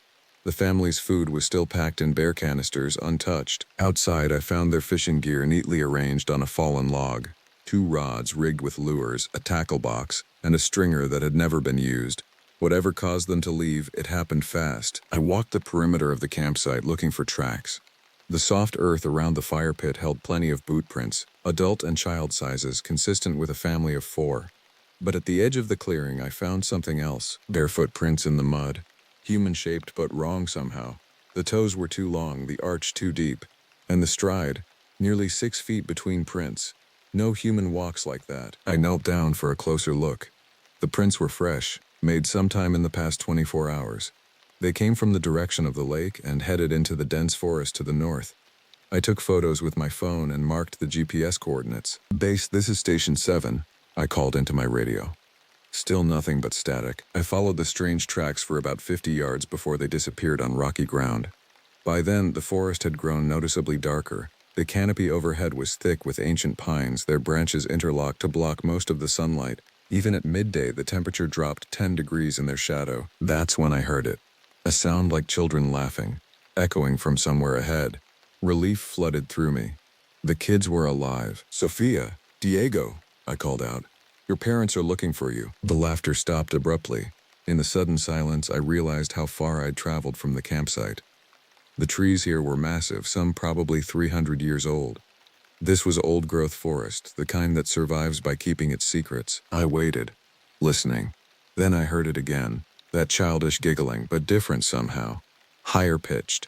More like the sound a coyote makes when it's trying to mimic human voices. The hair on my arm stood up. In my 8 years as a ranger, I'd learned to trust my instincts. Right now, they were screaming at me to get the hell out of these woods, but a family was missing, and those might be their children I was hearing. I had a job to do. I pushed deeper into the forest, following the distant sounds. The ground rose steadily, and soon I was climbing over moss-covered boulders and fallen logs. The laughter stayed just ahead of me, always just out of sight around the next tree or over the next ridge. After 20 minutes of climbing, I came to a small clearing. In the center stood something that made my blood run cold. A circle of stones arranged in a perfect ring, each one about the size of a human skull. Inside the circle, the ground was blackened as if by fire, though I could smell no smoke or ash. Carved spears stuck up from the earth at odd angles, their points sharpened to lethal edges. Hanging from the branches above were small bundles wrapped in animal hide, twisting slowly in the breeze. I backed away from the clearing, my hand moving instinctively to my sidearm. This wasn't some random campsite or abandoned hunter's blind. Someone had created this place with purpose, and that purpose felt ancient and wrong. The laughter started again, but now I could tell it was coming from multiple directions at once. Surrounding me, I ran. I crashed through the underbrush, ignoring the branches that tore at my clothes and skin. Behind me, the laughter grew louder, more frenzied. It followed me through the trees, always just out of sight but getting closer. I burst out of the forest at the lake's edge, gasping and wild-eyed. The Rodriguez campsite was 100 yards to my left. I could see their tent and the blue Tacoma, normal and reassuring in the afternoon sunlight. But I could also see something else. 4 figures standing at the water's edge with their backs to me. A family. 2 adults, 2 children. Miguel? Carmen? I called out, relief flooding through me. They didn't respond. They stood perfectly still, as if they were statues. I jogged toward them, calling out again. It's okay. I'm a park ranger. Your family reported you missing. As I got closer, I could see they were wearing the same clothes described in the missing person report. Miguel in a red flannel shirt, Carmen in a blue windbreaker, the kids in matching green t-shirts. But something was wrong with the way they stood. Too rigid, too perfectly aligned. I was 20 feet away when the wind shifted, carrying their scent to me. The smell of death and decay hit me like a physical blow. I gagged and stumbled backward, my eyes watering. The figures at the water's edge remained motionless. Hello? I called out weakly. The thing wearing Miguel's red flannel shirt began to turn around. Its movement was wrong, too fluid, like it had extra joints in its spine. When it faced me, I saw that the shirt was empty. There was nothing inside it but shadow and the suggestion of bones. All 4 figures began to turn then, their movements unnaturally synchronized, empty clothes animated by something that shouldn't exist. As they rotated toward me, I caught a glimpse of what was underneath the fabric. Stretched skin the color of old leather, elongated limbs, and eyes that reflected light like an animal's. I smelled that sulfur smell, carrion, and something else underneath it. Something wild and predatory. I drew my service weapon, though I doubted bullets would stop whatever these things were. They stood there swaying slightly, as if caught in a breeze I couldn't feel. Waiting. The radio on my belt crackled suddenly to life. Station 7, this is base. Jake, do you copy? I grabbed the handset with shaking hands, never taking my eyes off the figures. Base. I found them. I found the Rodriguez family, but Jake? Listen to me carefully. The voice interrupted. The Rodriguez family was found 3 hours ago. They're safe. They never went to Wabiguani Lake. Their permit was for Peterson Creek, 30 miles south. Do you copy? The things wearing the family's faces began to smile. The handset slipped from my fingers and hit the ground with a plastic crack. The voice from base continued speaking, but the words sounded like they were coming from underwater. All I could focus on were those 4 figures standing at the lake's edge, wearing the faces of a family that was never missing. They called them skinwalkers, shape-changers, old warriors resurrected as skinless men, all sinew and muscle, walking on deer legs, with the torso of a man and the head of a coyote. The thing wearing Carmen's face tilted its head at an impossible angle, like a bird studying prey. When it spoke, the voice was hers but wrong, too deep, with an echo that seemed to come from the lake itself. Are you lost, Ranger Morrison? I raised my weapon, though my hands were shaking so badly I could barely aim. Stay back. I'm armed. They laughed in unison, 4 voices that harmonized in a way human voices never could. The sound made my teeth ache. You carry a gun for bears, said the thing wearing Miguel's form. For mountain lions. For men who might do you harm. I took a step closer, and I could see that its boots left no prints in the soft earth. What will you do with us? I fired a warning shot into the air. The sharp crack of the .40 caliber echoed across the lake, sending a pair of loons into panicked flight. The creatures didn't even flinch. Iron and fire, whispered the smaller one, wearing Diego's green t-shirt. The old ways to kill the old things. But you don't carry the old ways, do you, Ranger? I backed toward the tree line, keeping the gun trained on them. What are you? What do you want? We are the space between what is and what was, they answered in perfect unison. We are the hunger that wears familiar faces. We are the children of the lake. Behind them, the water of Wabagwani Lake began to change color, from crystal clear to deep red, like old blood.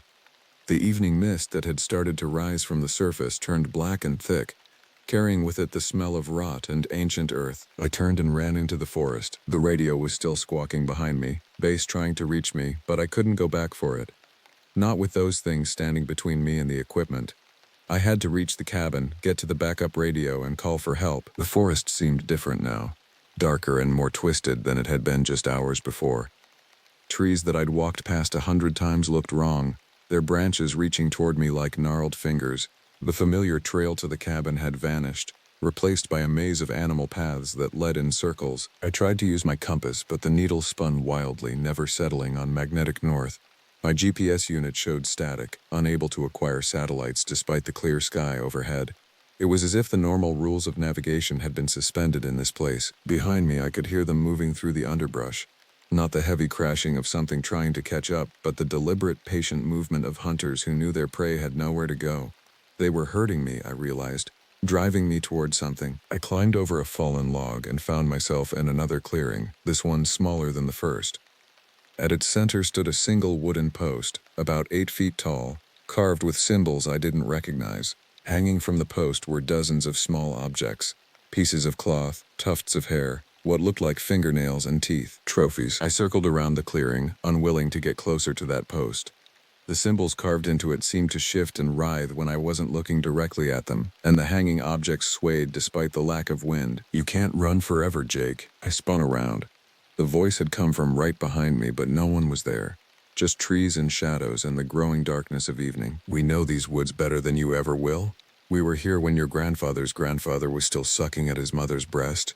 We'll be here when the last of your kind has crumbled to dust." The voice was closer now, seeming to come from the trees themselves. I backed against a massive pine, feeling the rough bark through my shirt. My breathing was loud in the silence, and I tried to quiet it, listening for any sound that might give away their position. "You want to know what happened to the real Rodriguez family?" The voice was right next to my ear now, but when I turned, there was nothing there. "They came here 6 months ago. A nice family vacation. They set up their tent by the lake, just like you found it. And one by one, we took them." I fired blindly into the darkness, the muzzle flash illuminating the trees for a split second. In that brief moment of light, I saw something impossible. Dozens of figures standing among the trees, all wearing the faces of people I'd known. Rangers who'd transferred to other parks, hikers who'd gone missing over the years, even my old partner Rodriguez who'd retired 3 years ago. All of them watching me with eyes that reflected light like an animal's. "The children were the sweetest," the voice continued, conversational now. "Young meat is tender, and their fear makes it taste even better. We wore their skins for weeks, learning how to be them, how to move like them, sound like them. But we got hungry again." I emptied the rest of my clip into the trees, spent brass casings ringing against the stones at my feet. The gunshots echoed and faded, leaving only silence. Then the laughter started again, that same childish giggling I'd heard earlier. But now I could tell it wasn't coming from children at all. It was coming from things that had eaten children and were imitating the sounds they'd made. I reloaded with trembling fingers, fumbling in the dark. The spare magazine slipped from my hands and disappeared into the underbrush. I dropped to my knees, frantically searching through the dead leaves and pine needles. Looking for this? A small hand appeared in my field of vision, holding my lost magazine. I looked up to see Diego Rodriguez standing over me, his green t-shirt stained with something dark and wet. But his eyes were yellow, with vertical pupils like a cat's. "You dropped it when you were running," he said in a child's voice. "Don't you want it back?" I lunged away from the thing, leaving my rifle behind. It laughed and tossed the magazine into the air, catching it like a toy. "You can't fight us with bullets, Jake. We're older than your weapons, older than your civilization.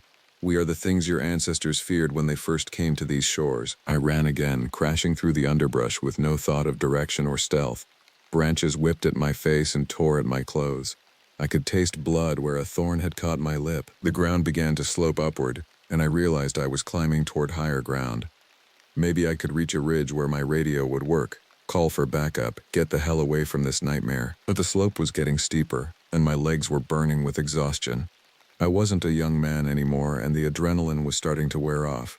Behind me, I could hear them following, their movements graceful and tireless. I reached a rocky outcrop and hauled myself up, gasping for breath. From this vantage point, I could see the lake far below, its surface still blood-red in the fading light.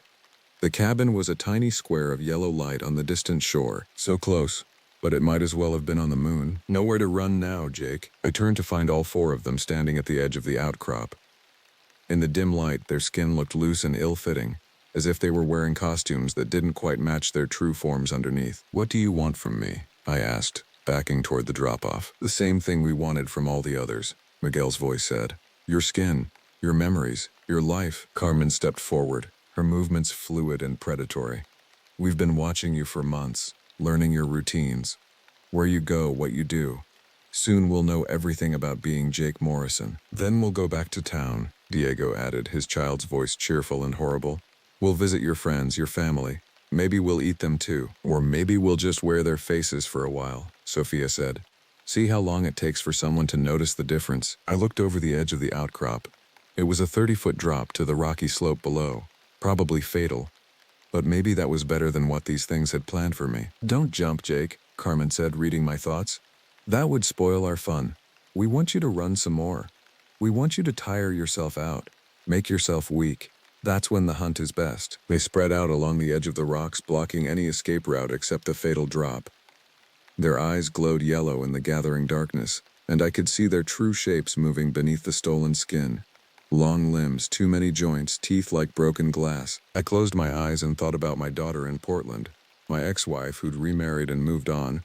At least they were far from this place, safe from whatever was happening here. When I opened my eyes again, the creatures were gone. I stood alone on the rocky outcrop, surrounded by nothing but darkness and the sound of wind through the pines. For a moment I thought I'd imagined everything, that stress and isolation had finally driven me over the edge. Then I heard the laughter echoing up from the forest below, and I knew the hunt had only just begun. I made it back to the cabin just as the last light faded from the western sky.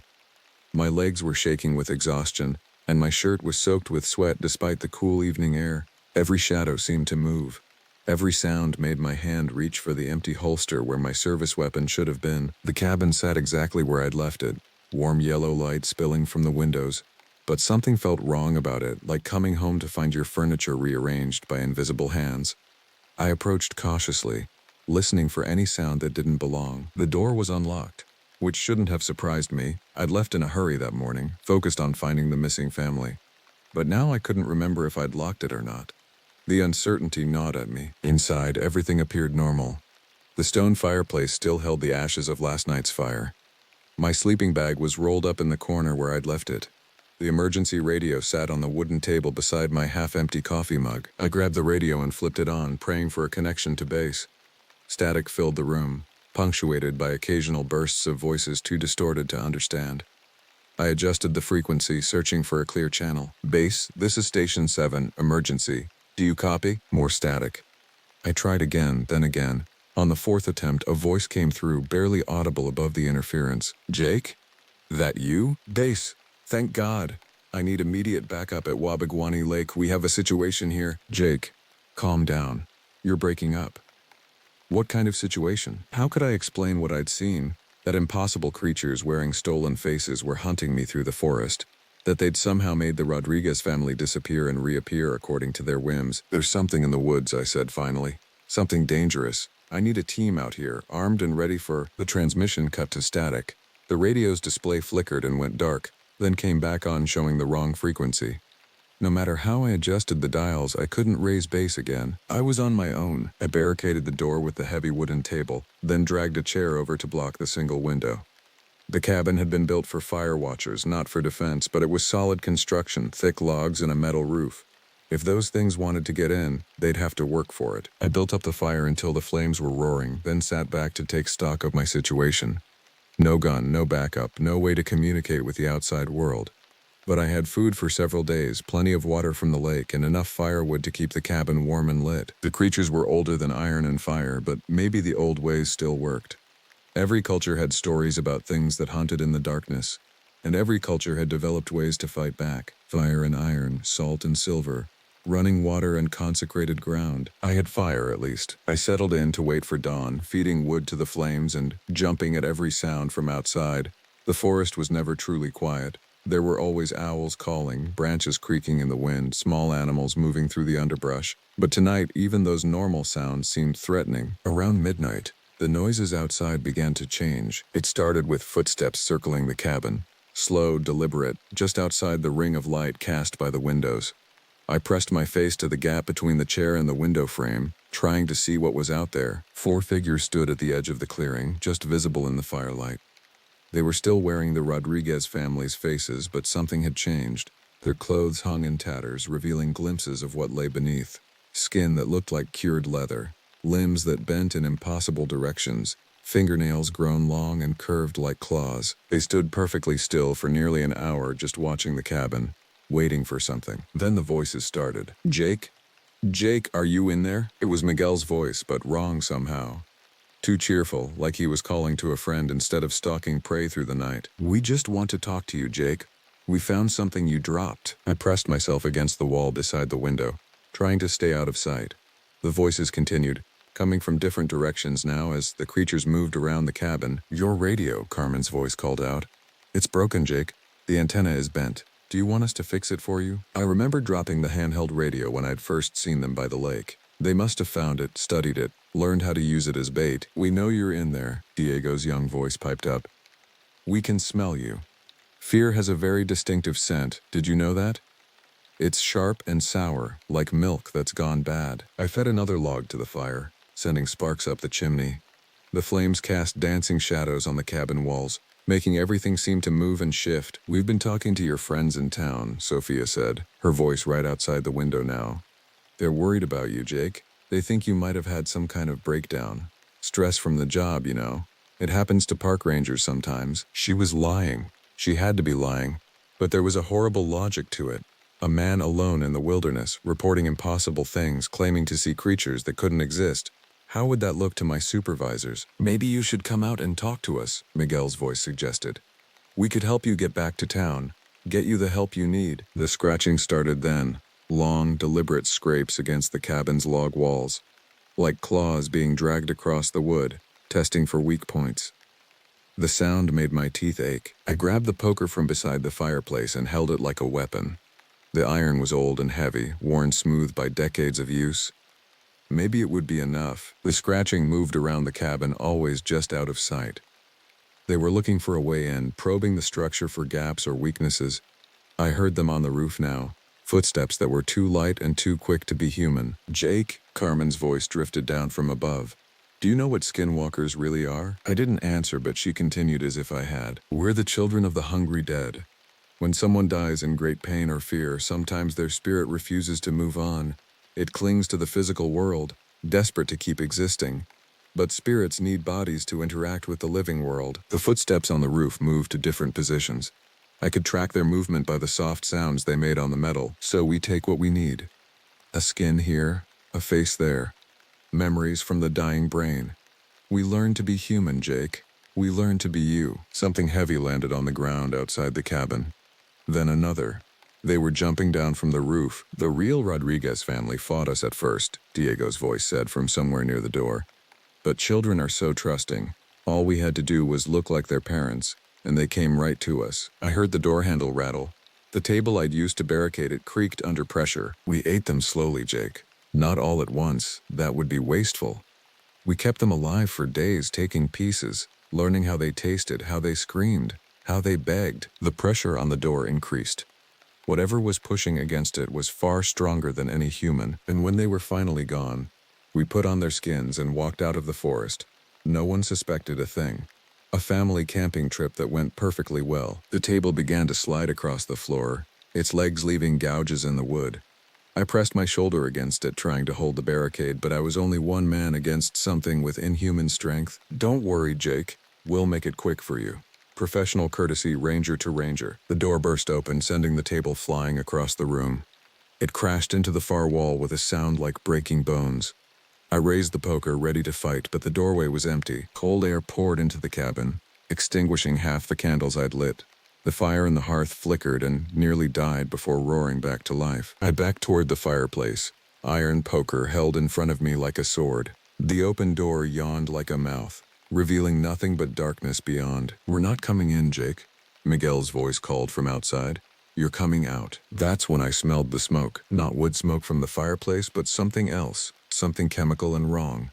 I looked up and saw thick black smoke pouring through gaps in the roof. They'd set something on fire up there. The cabin was filling with toxic smoke that burned my eyes and throat.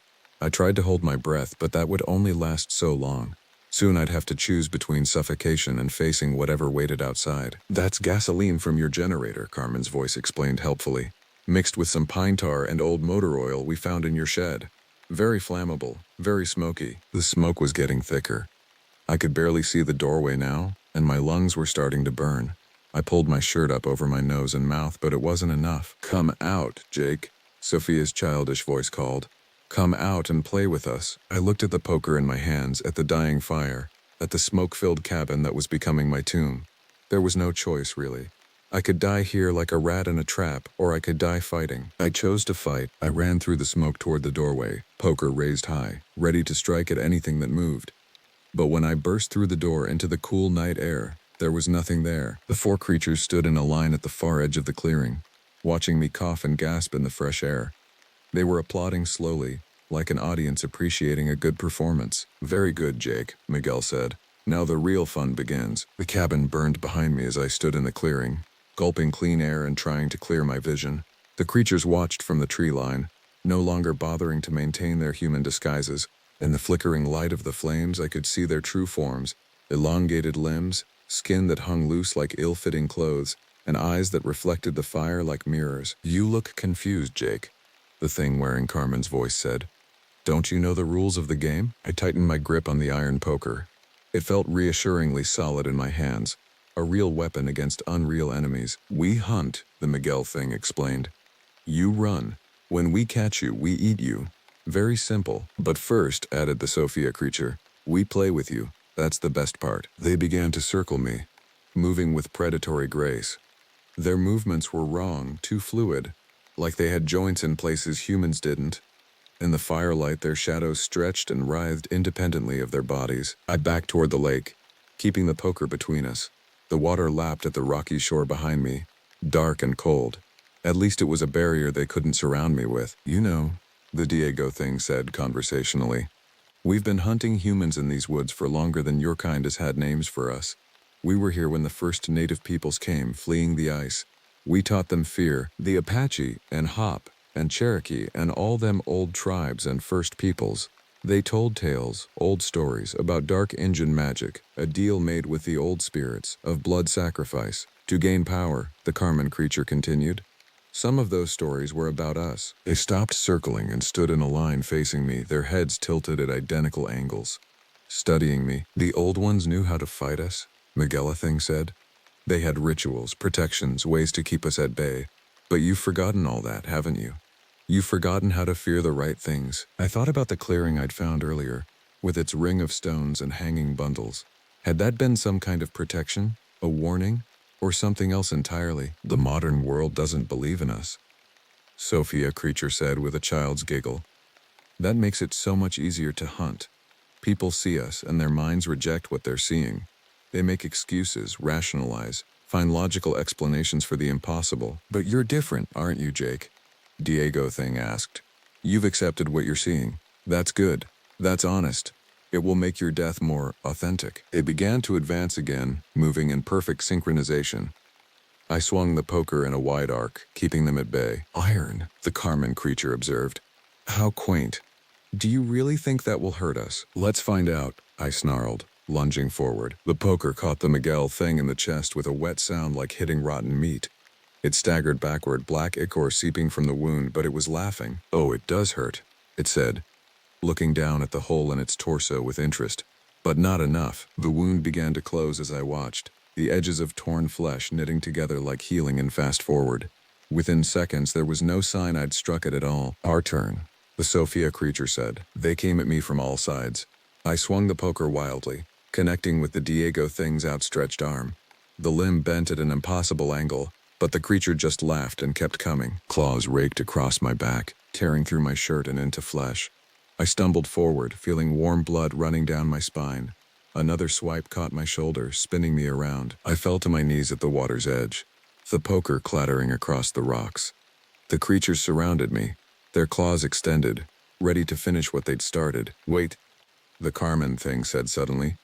"Do you hear that?" I strained my ears, listening. Over the crackle of the burning cabin and my own ragged breathing, I heard it. The distant sound of helicopter rotors. "Rescue," the Miguel creature said with disgust. "How tiresome." The sound was getting closer. A searchlight beam swept across the lake, bright as a fallen star. I waved my arms frantically, hoping they'd see me. "Jake Morrison?" A voice echoed across the water from a loudspeaker. "This is search and rescue. Are you all right?" The creatures hissed in unison, a sound like steam escaping from a pressure valve. They backed away from me, their forms already beginning to shift and blur. "This isn't over," the Carmen thing said as its stolen face began to melt and reform. "We know where you live, Jake. We know where your daughter lives." They melted into the darkness between one heartbeat and the next, leaving only the scent of sulfur and decay. The helicopter circled the lake once more before landing in the clearing. 3 rangers jumped out, along with a paramedic. I recognized Bill Hayes, my supervisor from the district office. "Jesus, Jake," he said, running toward me. "What the hell happened here?" I looked at the burning cabin, at the bloody poker lying on the rocks, at my torn shirt and clawed back. How could I explain any of this? "Gas leak," I said finally. "There was an explosion. I barely got out." The paramedic was already examining my wounds, cleaning them with antiseptic that burned almost as much as the claws had. "These look like animal attacks," she said. "Deep scratches, probably from a bear or a mountain lion." "Yeah," I agreed. "I surprised a bear when I ran out of the cabin. It took a swipe at me before running off." Bill frowned, playing his flashlight beam across the clearing. "Where's your radio equipment? Your gear?" "Inside," I said, gesturing at the flames.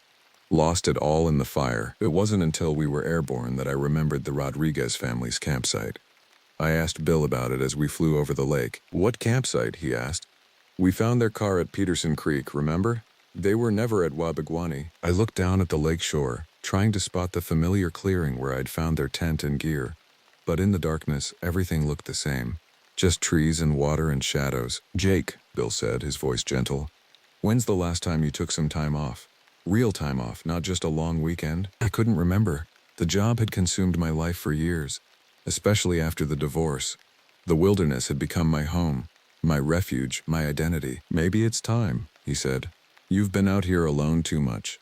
Isolation can play tricks on your mind." I nodded, not trusting myself to speak. Maybe he was right. Maybe stress and loneliness had finally caught up with me. Maybe I'd imagined the whole thing. Creatures that couldn't exist, a family that was never missing, a hunt that had never happened. But as the helicopter banked toward town, I looked back at Wabaguani Lake one more time.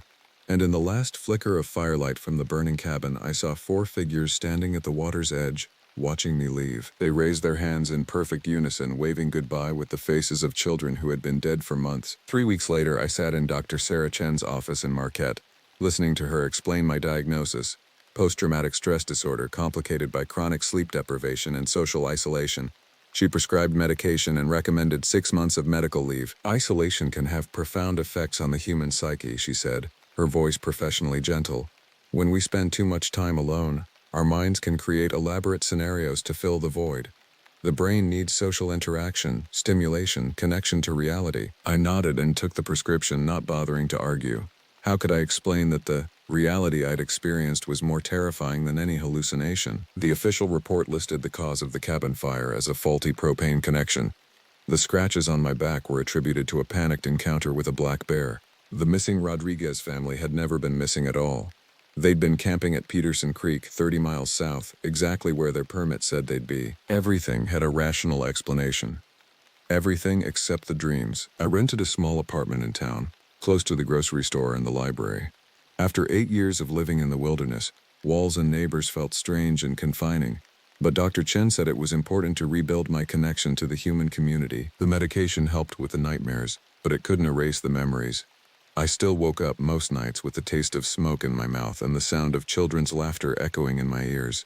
I still flinched when I saw families with young children, scanning their faces for signs of something unnatural underneath. 2 months into my medical leave, I got a call from Bill Hayes. "Jake, I'm sorry to bother you," he said, "but we've got another missing person case, and I could use your expertise." "I'm on medical leave, Bill, you know that." "I know, but this one's different. It's in your old territory, near Wabaguani.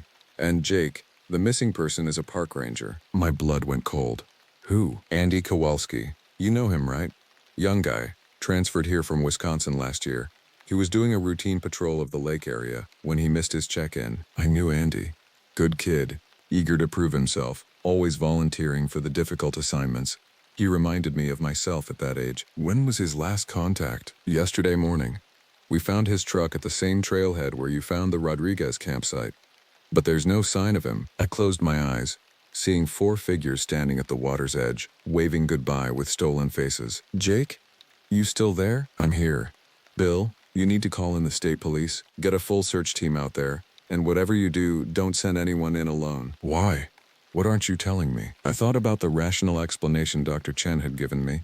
Stress, isolation, psychological breakdown, a mind creating elaborate scenarios to fill the void. But I also thought about Andy Kowalski, 26 years old, fresh out of ranger school, probably dead or worse by now. There's something in those woods, I said finally. Something dangerous. Jake, we've been through this. I'm going out there. Absolutely not. You're on medical leave and you're not cleared for duty. I could lose my job if I let you. Then I'll go unofficially. As a concerned citizen with knowledge of the area, there was a long pause. Jake, I can't stop you from hiking in the national forest. But I can't help you either. If you do this, you're on your own. I understand. I hung up and looked around my small apartment, the prescription bottles on the nightstand, the psychological journals Dr. Chen had recommended, the carefully ordered life I'd built to convince myself I was getting better. Then I opened my closet and pulled out my old hiking gear. The drive to Wabaguani took 2 hours through winding forest roads. I'd made this trip hundreds of times over the years, but now it felt like entering foreign territory. The trees seemed darker, more oppressive. Even in broad daylight, shadows lingered in places where they shouldn't. Andy's truck was exactly where Bill had said it would be, parked at the familiar trailhead. I could see where the search team had trampled the area, looking for signs of the missing ranger, but they'd missed something. At the edge of the clearing, partially hidden by fallen leaves, were footprints, barefoot prints with toes too long and arches too deep. The same prints I'd found 3 months ago. I followed them into the forest. The trail led deeper into the woods than I'd gone before, past the stone circle and the wooden post with its hanging trophies. The trees here were ancient, their canopy so thick that very little sunlight reached the ground. It was like walking through a natural cathedral, if cathedrals were built to worship something dark and hungry. After an hour of hiking, I found Andy's campsite. His tent was intact, his gear neatly arranged, a cold campfire set in a ring of stones, with unburned logs stacked nearby. Everything looked normal, peaceful even, except for the smell. It hit me as soon as I entered the clearing, that familiar scent of decay and sulfur. But underneath it was something new. Something that made my stomach turn. Fresh blood. I found Andy behind his tent, or what was left of him. They'd taken their time with him, just like they'd promised to do with the Rodriguez family. Pieces were missing, carefully removed, but they'd left enough to ensure I'd recognize what I was looking at. Andy's face was gone, peeled away with surgical precision. In its place was raw meat and exposed bone. His hands were missing too, along with other parts I tried not to catalog. But he was still alive. His eyes tracked my movement as I approached, and his mouth worked soundlessly, trying to form words. A thin whine escaped his throat, barely human. I knelt beside him, fighting the urge to vomit. Andy, can you hear me? His remaining eye focused on me with desperate intensity. His mouth moved again, and this time I caught a single word. Run! I heard footsteps behind me and turned to see 4 familiar figures emerging from the trees, but they weren't wearing the Rodriguez faces anymore. Now they wore the faces of other missing people, hikers who'd vanished over the years, campers who'd never returned home. Hello, Jake, said the one wearing Andy's face. It fit him better than the others had fit their stolen features, probably because it was so fresh. We've been waiting for you. You came back, another one said, this one wearing the face of a hiker who'd disappeared 2 summers ago. We knew you would. You couldn't stay away. I stood slowly, my hand moving to the knife on my belt. It wasn't much, but it was better than nothing. Let him go, I said, gesturing toward Andy. You've got what you wanted from him. Oh, we're not done with him yet, the Andy thing said.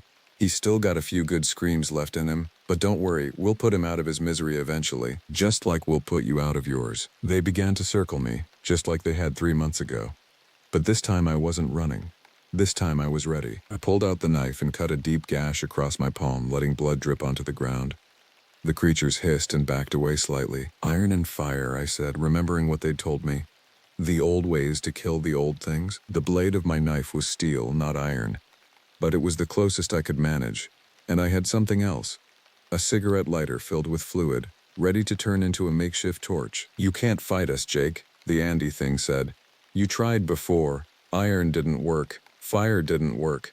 We're older than your weapons, older than your fear." "Maybe," I said, flicking the lighter. "But I'm not the same man who ran from you 3 months ago." I touched the flame to a pine branch, watching it catch and spread. The creatures retreated further, their stolen faces showing something I hadn't seen before. "Uncertainty. I've been doing research," I continued, advancing with the burning branch. "Talking to people who remember the old stories. The Ojibwe have traditions about things like you. Ways to fight back." I'd spent weeks in the library, reading everything I could find about Native American folklore. Most of it was academic nonsense, but some of it rang true. Some of it felt like knowledge passed down through generations of people who'd learned to survive in a world full of predators. "Running water?" I said, backing toward the small stream that fed into the lake. "You can't cross running water?" They hissed again, their forms beginning to shift and blur. The stolen faces were melting, revealing the things underneath. "Salt," I continued, pulling a small pouch from my pocket. I'd been carrying it for weeks, a talisman against nightmares. Now I scattered it in a circle around Andy's broken body. "Salt purifies. Salt protects." The creatures were backing away now, their forms becoming more monstrous as they abandoned their human disguises. They looked like something out of a fever dream, all claws and teeth and yellow eyes. "And fire," I said, touching the burning branch to the scattered salt. It flared up in a brilliant white flame that made the creatures shriek and cover their eyes. "Fire cleanses. Fire judges. Fire sends things back to where they belong." The white flame spread outward in a perfect circle, creating a barrier the creatures couldn't cross. They paced around the perimeter like caged animals, snarling and clawing at the air. "You can't stay in there forever," one of them said, its voice no longer human. "The fire will die, the salt will scatter, and we'll be waiting." "Maybe," I said, kneeling beside Andy. "But not today." I pulled out my cell phone. No signal, of course, but the GPS still worked. I marked our location and activated the emergency beacon I'd brought. Search and rescue would find us within hours. The creatures circled the flames for a while longer, testing for weaknesses. But as the sun began to set, they gradually faded back into the forest. They'd wait for another opportunity, another victim. But for now, they were beaten. Andy died just before the rescue helicopter arrived. The last thing he did was squeeze my hand and whisper "thank you" in a voice barely louder than breathing. I told the authorities I'd found him like that, mauled by a bear or mountain lion, too badly injured to save. They believed me. Animal attacks were a known hazard in the wilderness, much more believable than stories about shape-shifting creatures that wore human faces. I never went back to work as a park ranger. Dr. Chen said I'd made remarkable progress in dealing with my psychological issues, and she was right in a way. I'd found a new purpose, a new mission. There are others like the creatures at Wabigwani Lake. I've tracked them across 3 states now, following a trail of missing persons and unexplained disappearances. Most people wouldn't believe the truth even if I told them. But there are a few who remember the old stories, who understand that some things survived from a time before civilization tamed the wilderness. We call ourselves the Watchers, and we do what we can to keep the old predators at bay. It's not glamorous work, and it's not official. But someone has to stand between the darkness and the light. Someone has to remember that not everything in the woods is natural, and someone has to make sure that the hunted sometimes become the hunters. Last week, I got a report of a missing family near a lake in northern Minnesota. The local authorities think they just got lost, but I recognize the signs: the abandoned campsite, the lack of tracks, the smell of sulfur and decay that lingers in the air. I'm driving north tomorrow, following a trail that stretches back to the beginning of time. Somewhere ahead of me, something ancient and hungry is wearing the faces of people who trusted it. Something that thinks it's the apex predator in a world that's forgotten how to be afraid. It's about to learn otherwise. The hunt continues. The assignment to Shoshone Hollow came without warning. After 5 years with the National Park Service at Yellowstone, I thought I had seen it all. Lost hikers, bear encounters, and even that one time with the illegal campers who nearly burned down half the forest. But nothing prepared me for what awaited me at this remote outpost in the northern Cascades. "It's just a temporary posting," my supervisor had said, not quite meeting my eyes. 3 months max. The last ranger there, well, he requested a transfer. Said he couldn't handle the isolation. I should have asked more questions.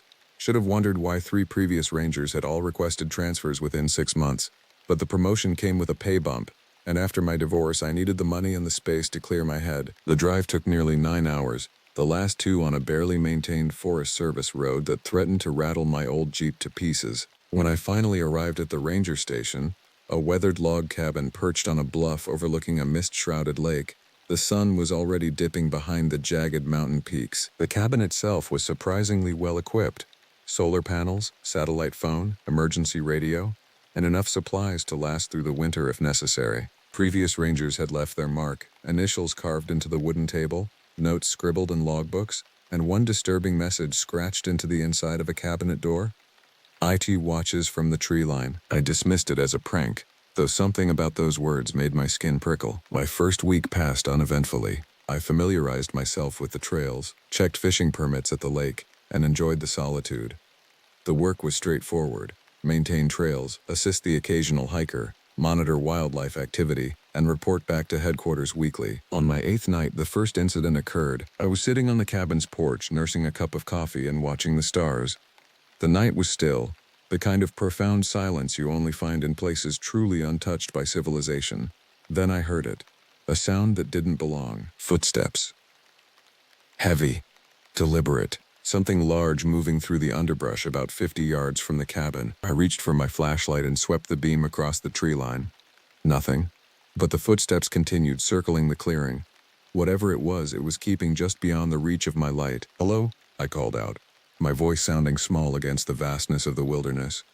"Park ranger, identify yourself." The footsteps stopped. Then, from the darkness came a sound that turned my insides cold.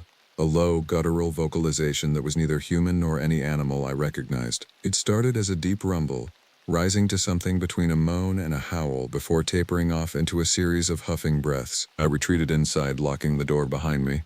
I told myself it was probably a bear, maybe a moose, though I knew neither made sounds quite like that.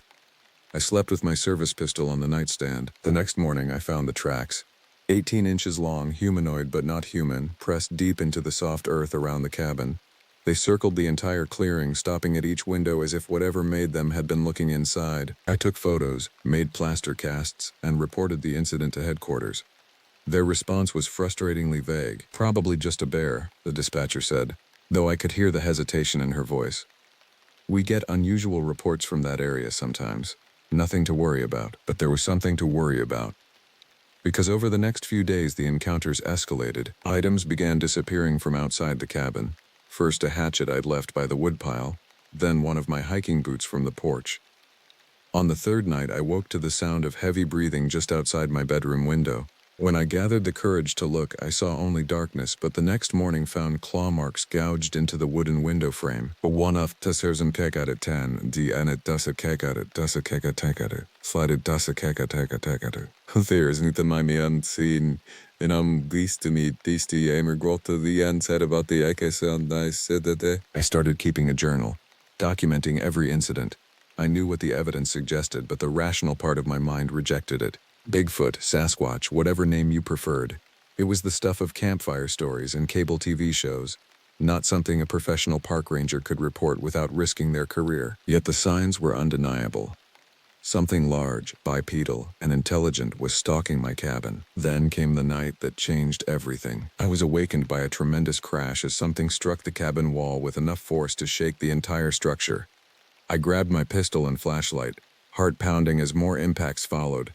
Not random, but rhythmic, almost like knocking. It wanted in. From my window, I caught a glimpse of movement. A massive silhouette, at least 7 feet tall, broad-shouldered and covered in what appeared to be dark fur. It moved with surprising grace for its size, melting back into the forest before I could get a clear look. The knocking continued at different points around the cabin, as if testing for weaknesses. I radioed for emergency assistance, but the nearest backup was hours away. "Just stay inside," the dispatcher advised. "Help will be there by morning." But morning felt impossibly distant as the creature outside grew more aggressive, its knocks becoming violent blows that threatened to break through the walls. The wooden door began to splinter as something massive threw itself against it repeatedly. In desperation, I fired a warning shot through the window. The sound echoed through the valley, and for a moment everything went silent. I held my breath, wondering if I'd scared it off. Then came a response that chills me to remember. Not retreat, but a roar of rage that seemed to shake the very air. Whatever was out there, my gunshot had only made it angry. The attack on the cabin intensified. Windows shattered, the door frame cracked, and through the broken glass came the overwhelming smell of something wild. A musky primal scent that triggered some ancient part of my brain, screaming, "Predator." I retreated to the bathroom, the only room without windows, and wedged myself against the door, gun aimed at the hallway. The satellite phone was dead, the radio silent with static. For hours, I listened to the creature tear at my cabin, occasionally catching glimpses of massive hairy limbs and gleaming eyes in the darkness. By dawn, the attacks had ceased, and I emerged to find my sanctuary in ruins. Claw marks scored the walls, the door hung from a single hinge, and pressed into the mud outside was a clear footprint, bigger than any I'd seen before. Whatever stalked Shoshone Hollow had made its presence known. And I was beginning to fear that the previous rangers hadn't requested transfers after all. 2 weeks after the attack on my cabin, reinforcements finally arrived. Not in the form of fellow rangers, but as a group of self-proclaimed cryptid hunters who had somehow gotten wind of the incident. "We monitor emergency frequencies," explained their leader, a burly man who introduced himself as Jack. His 3 companions, 2 men and a woman, unloaded equipment from their mud-splattered SUV.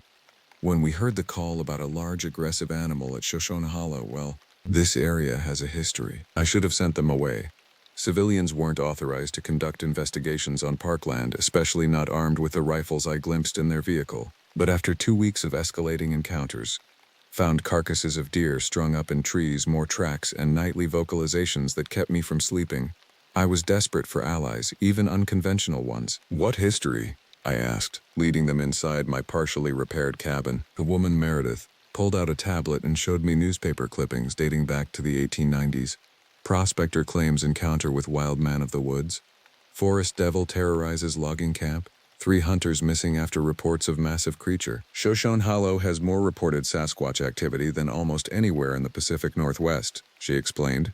Indigenous people avoided this valley for centuries, called it the place of the tall shadow. "I don't believe in Bigfoot," I said automatically, the words sounding hollow even to my ears. Jack gave me a knowing look.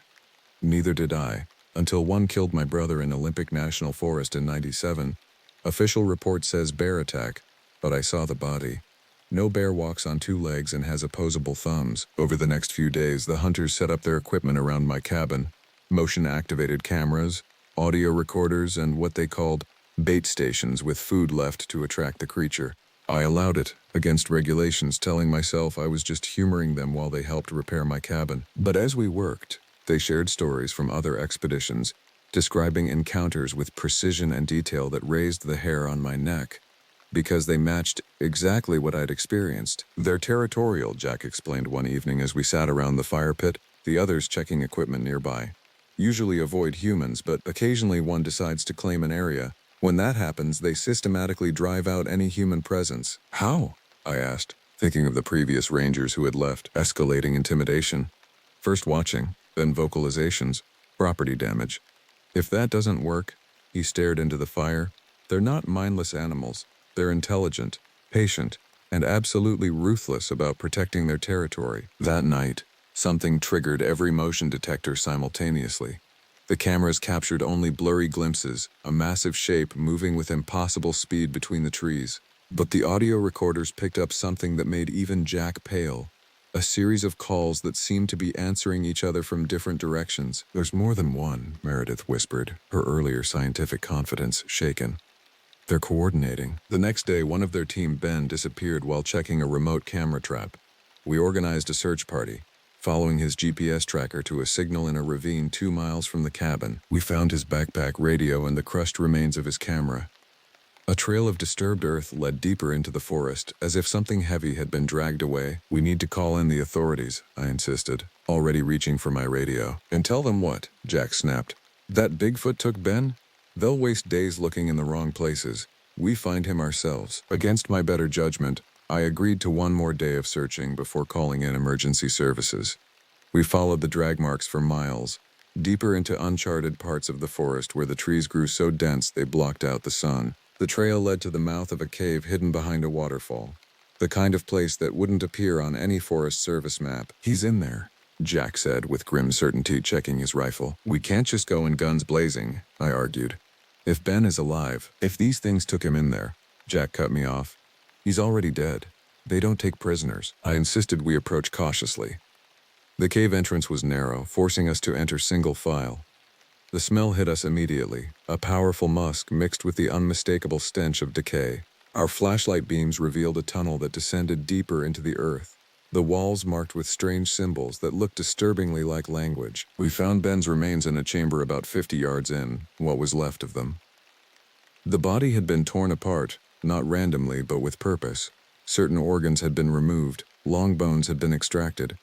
It wasn't the feeding behavior of any predator I knew. It was methodical, almost ritualistic. We need to go.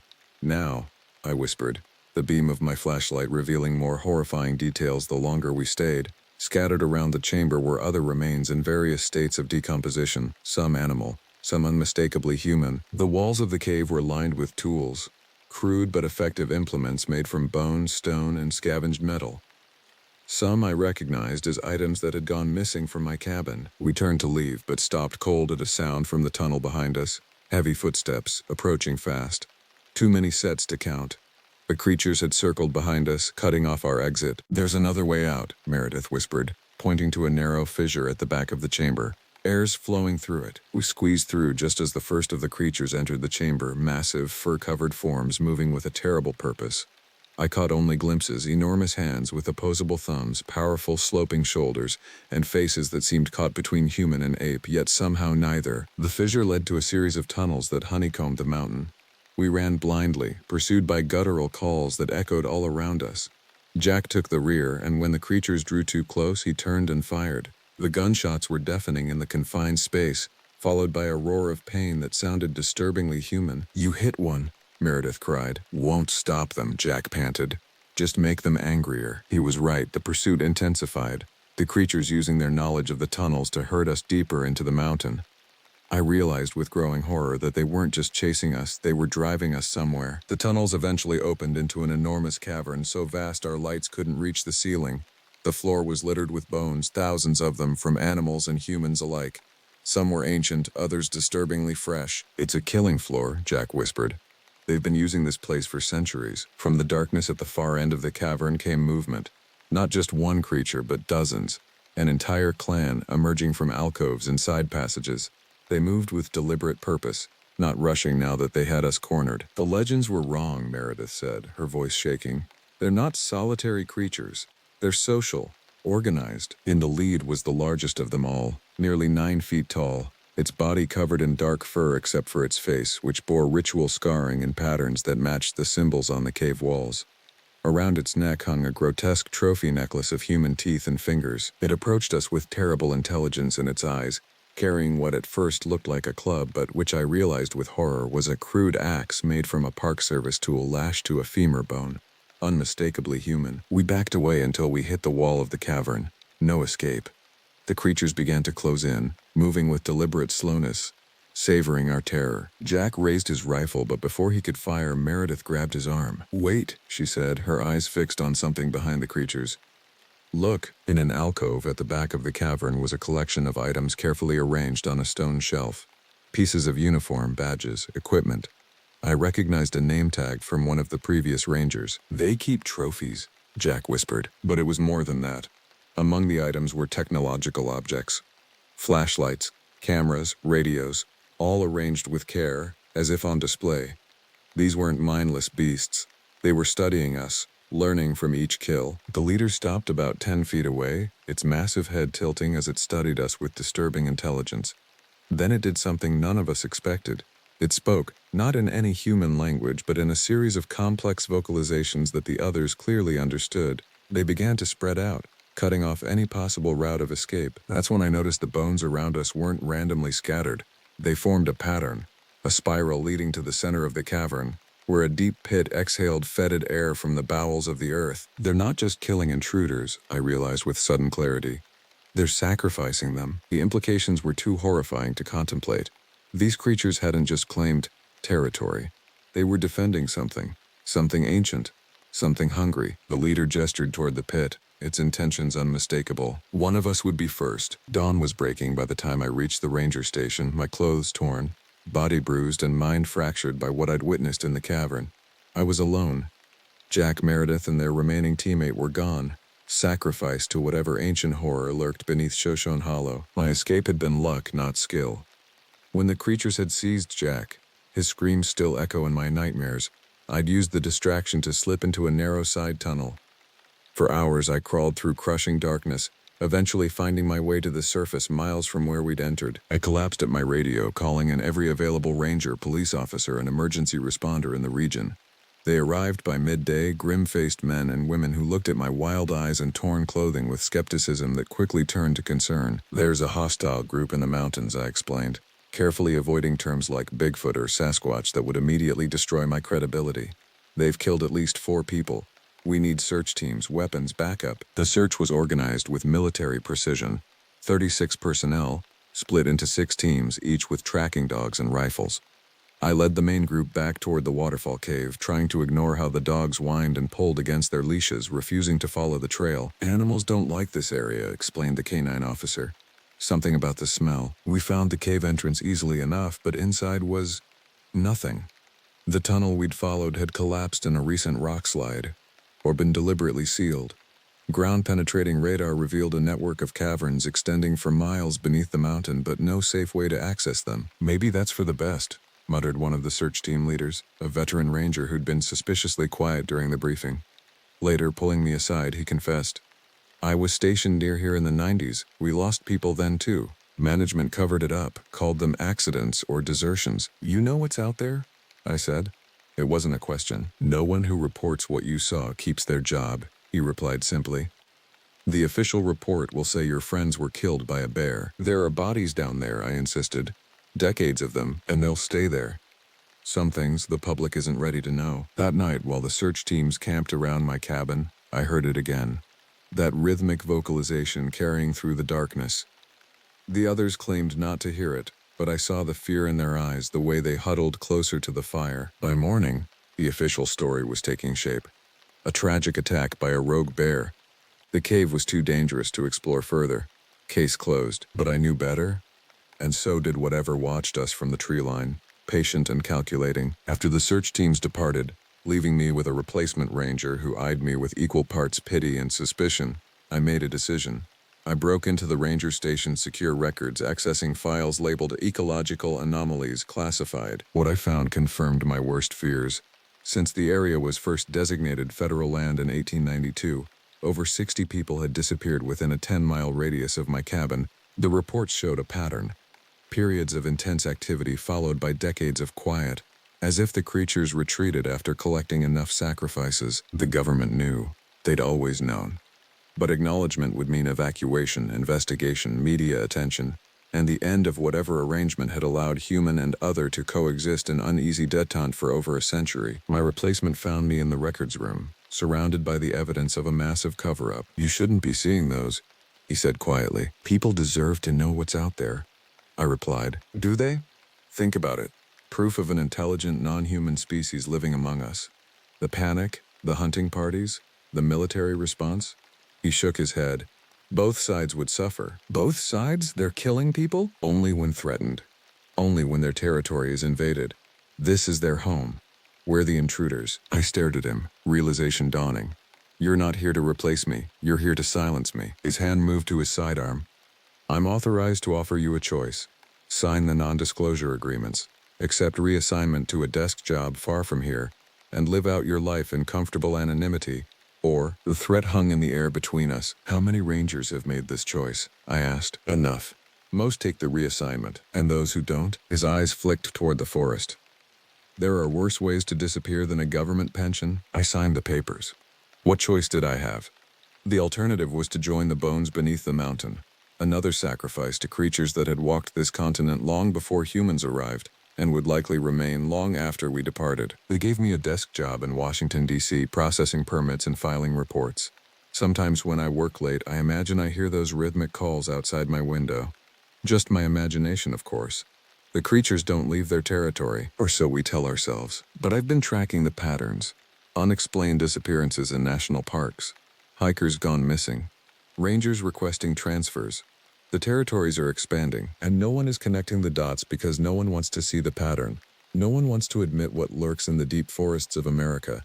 watching and waiting with ancient patience. I keep the classified files I smuggled out of Shoshone Hollow in a safe deposit box, along with my journal and the single piece of evidence I managed to preserve, a cast of an 18-inch footprint that would rewrite natural history if verified. My insurance policy in case they come for me.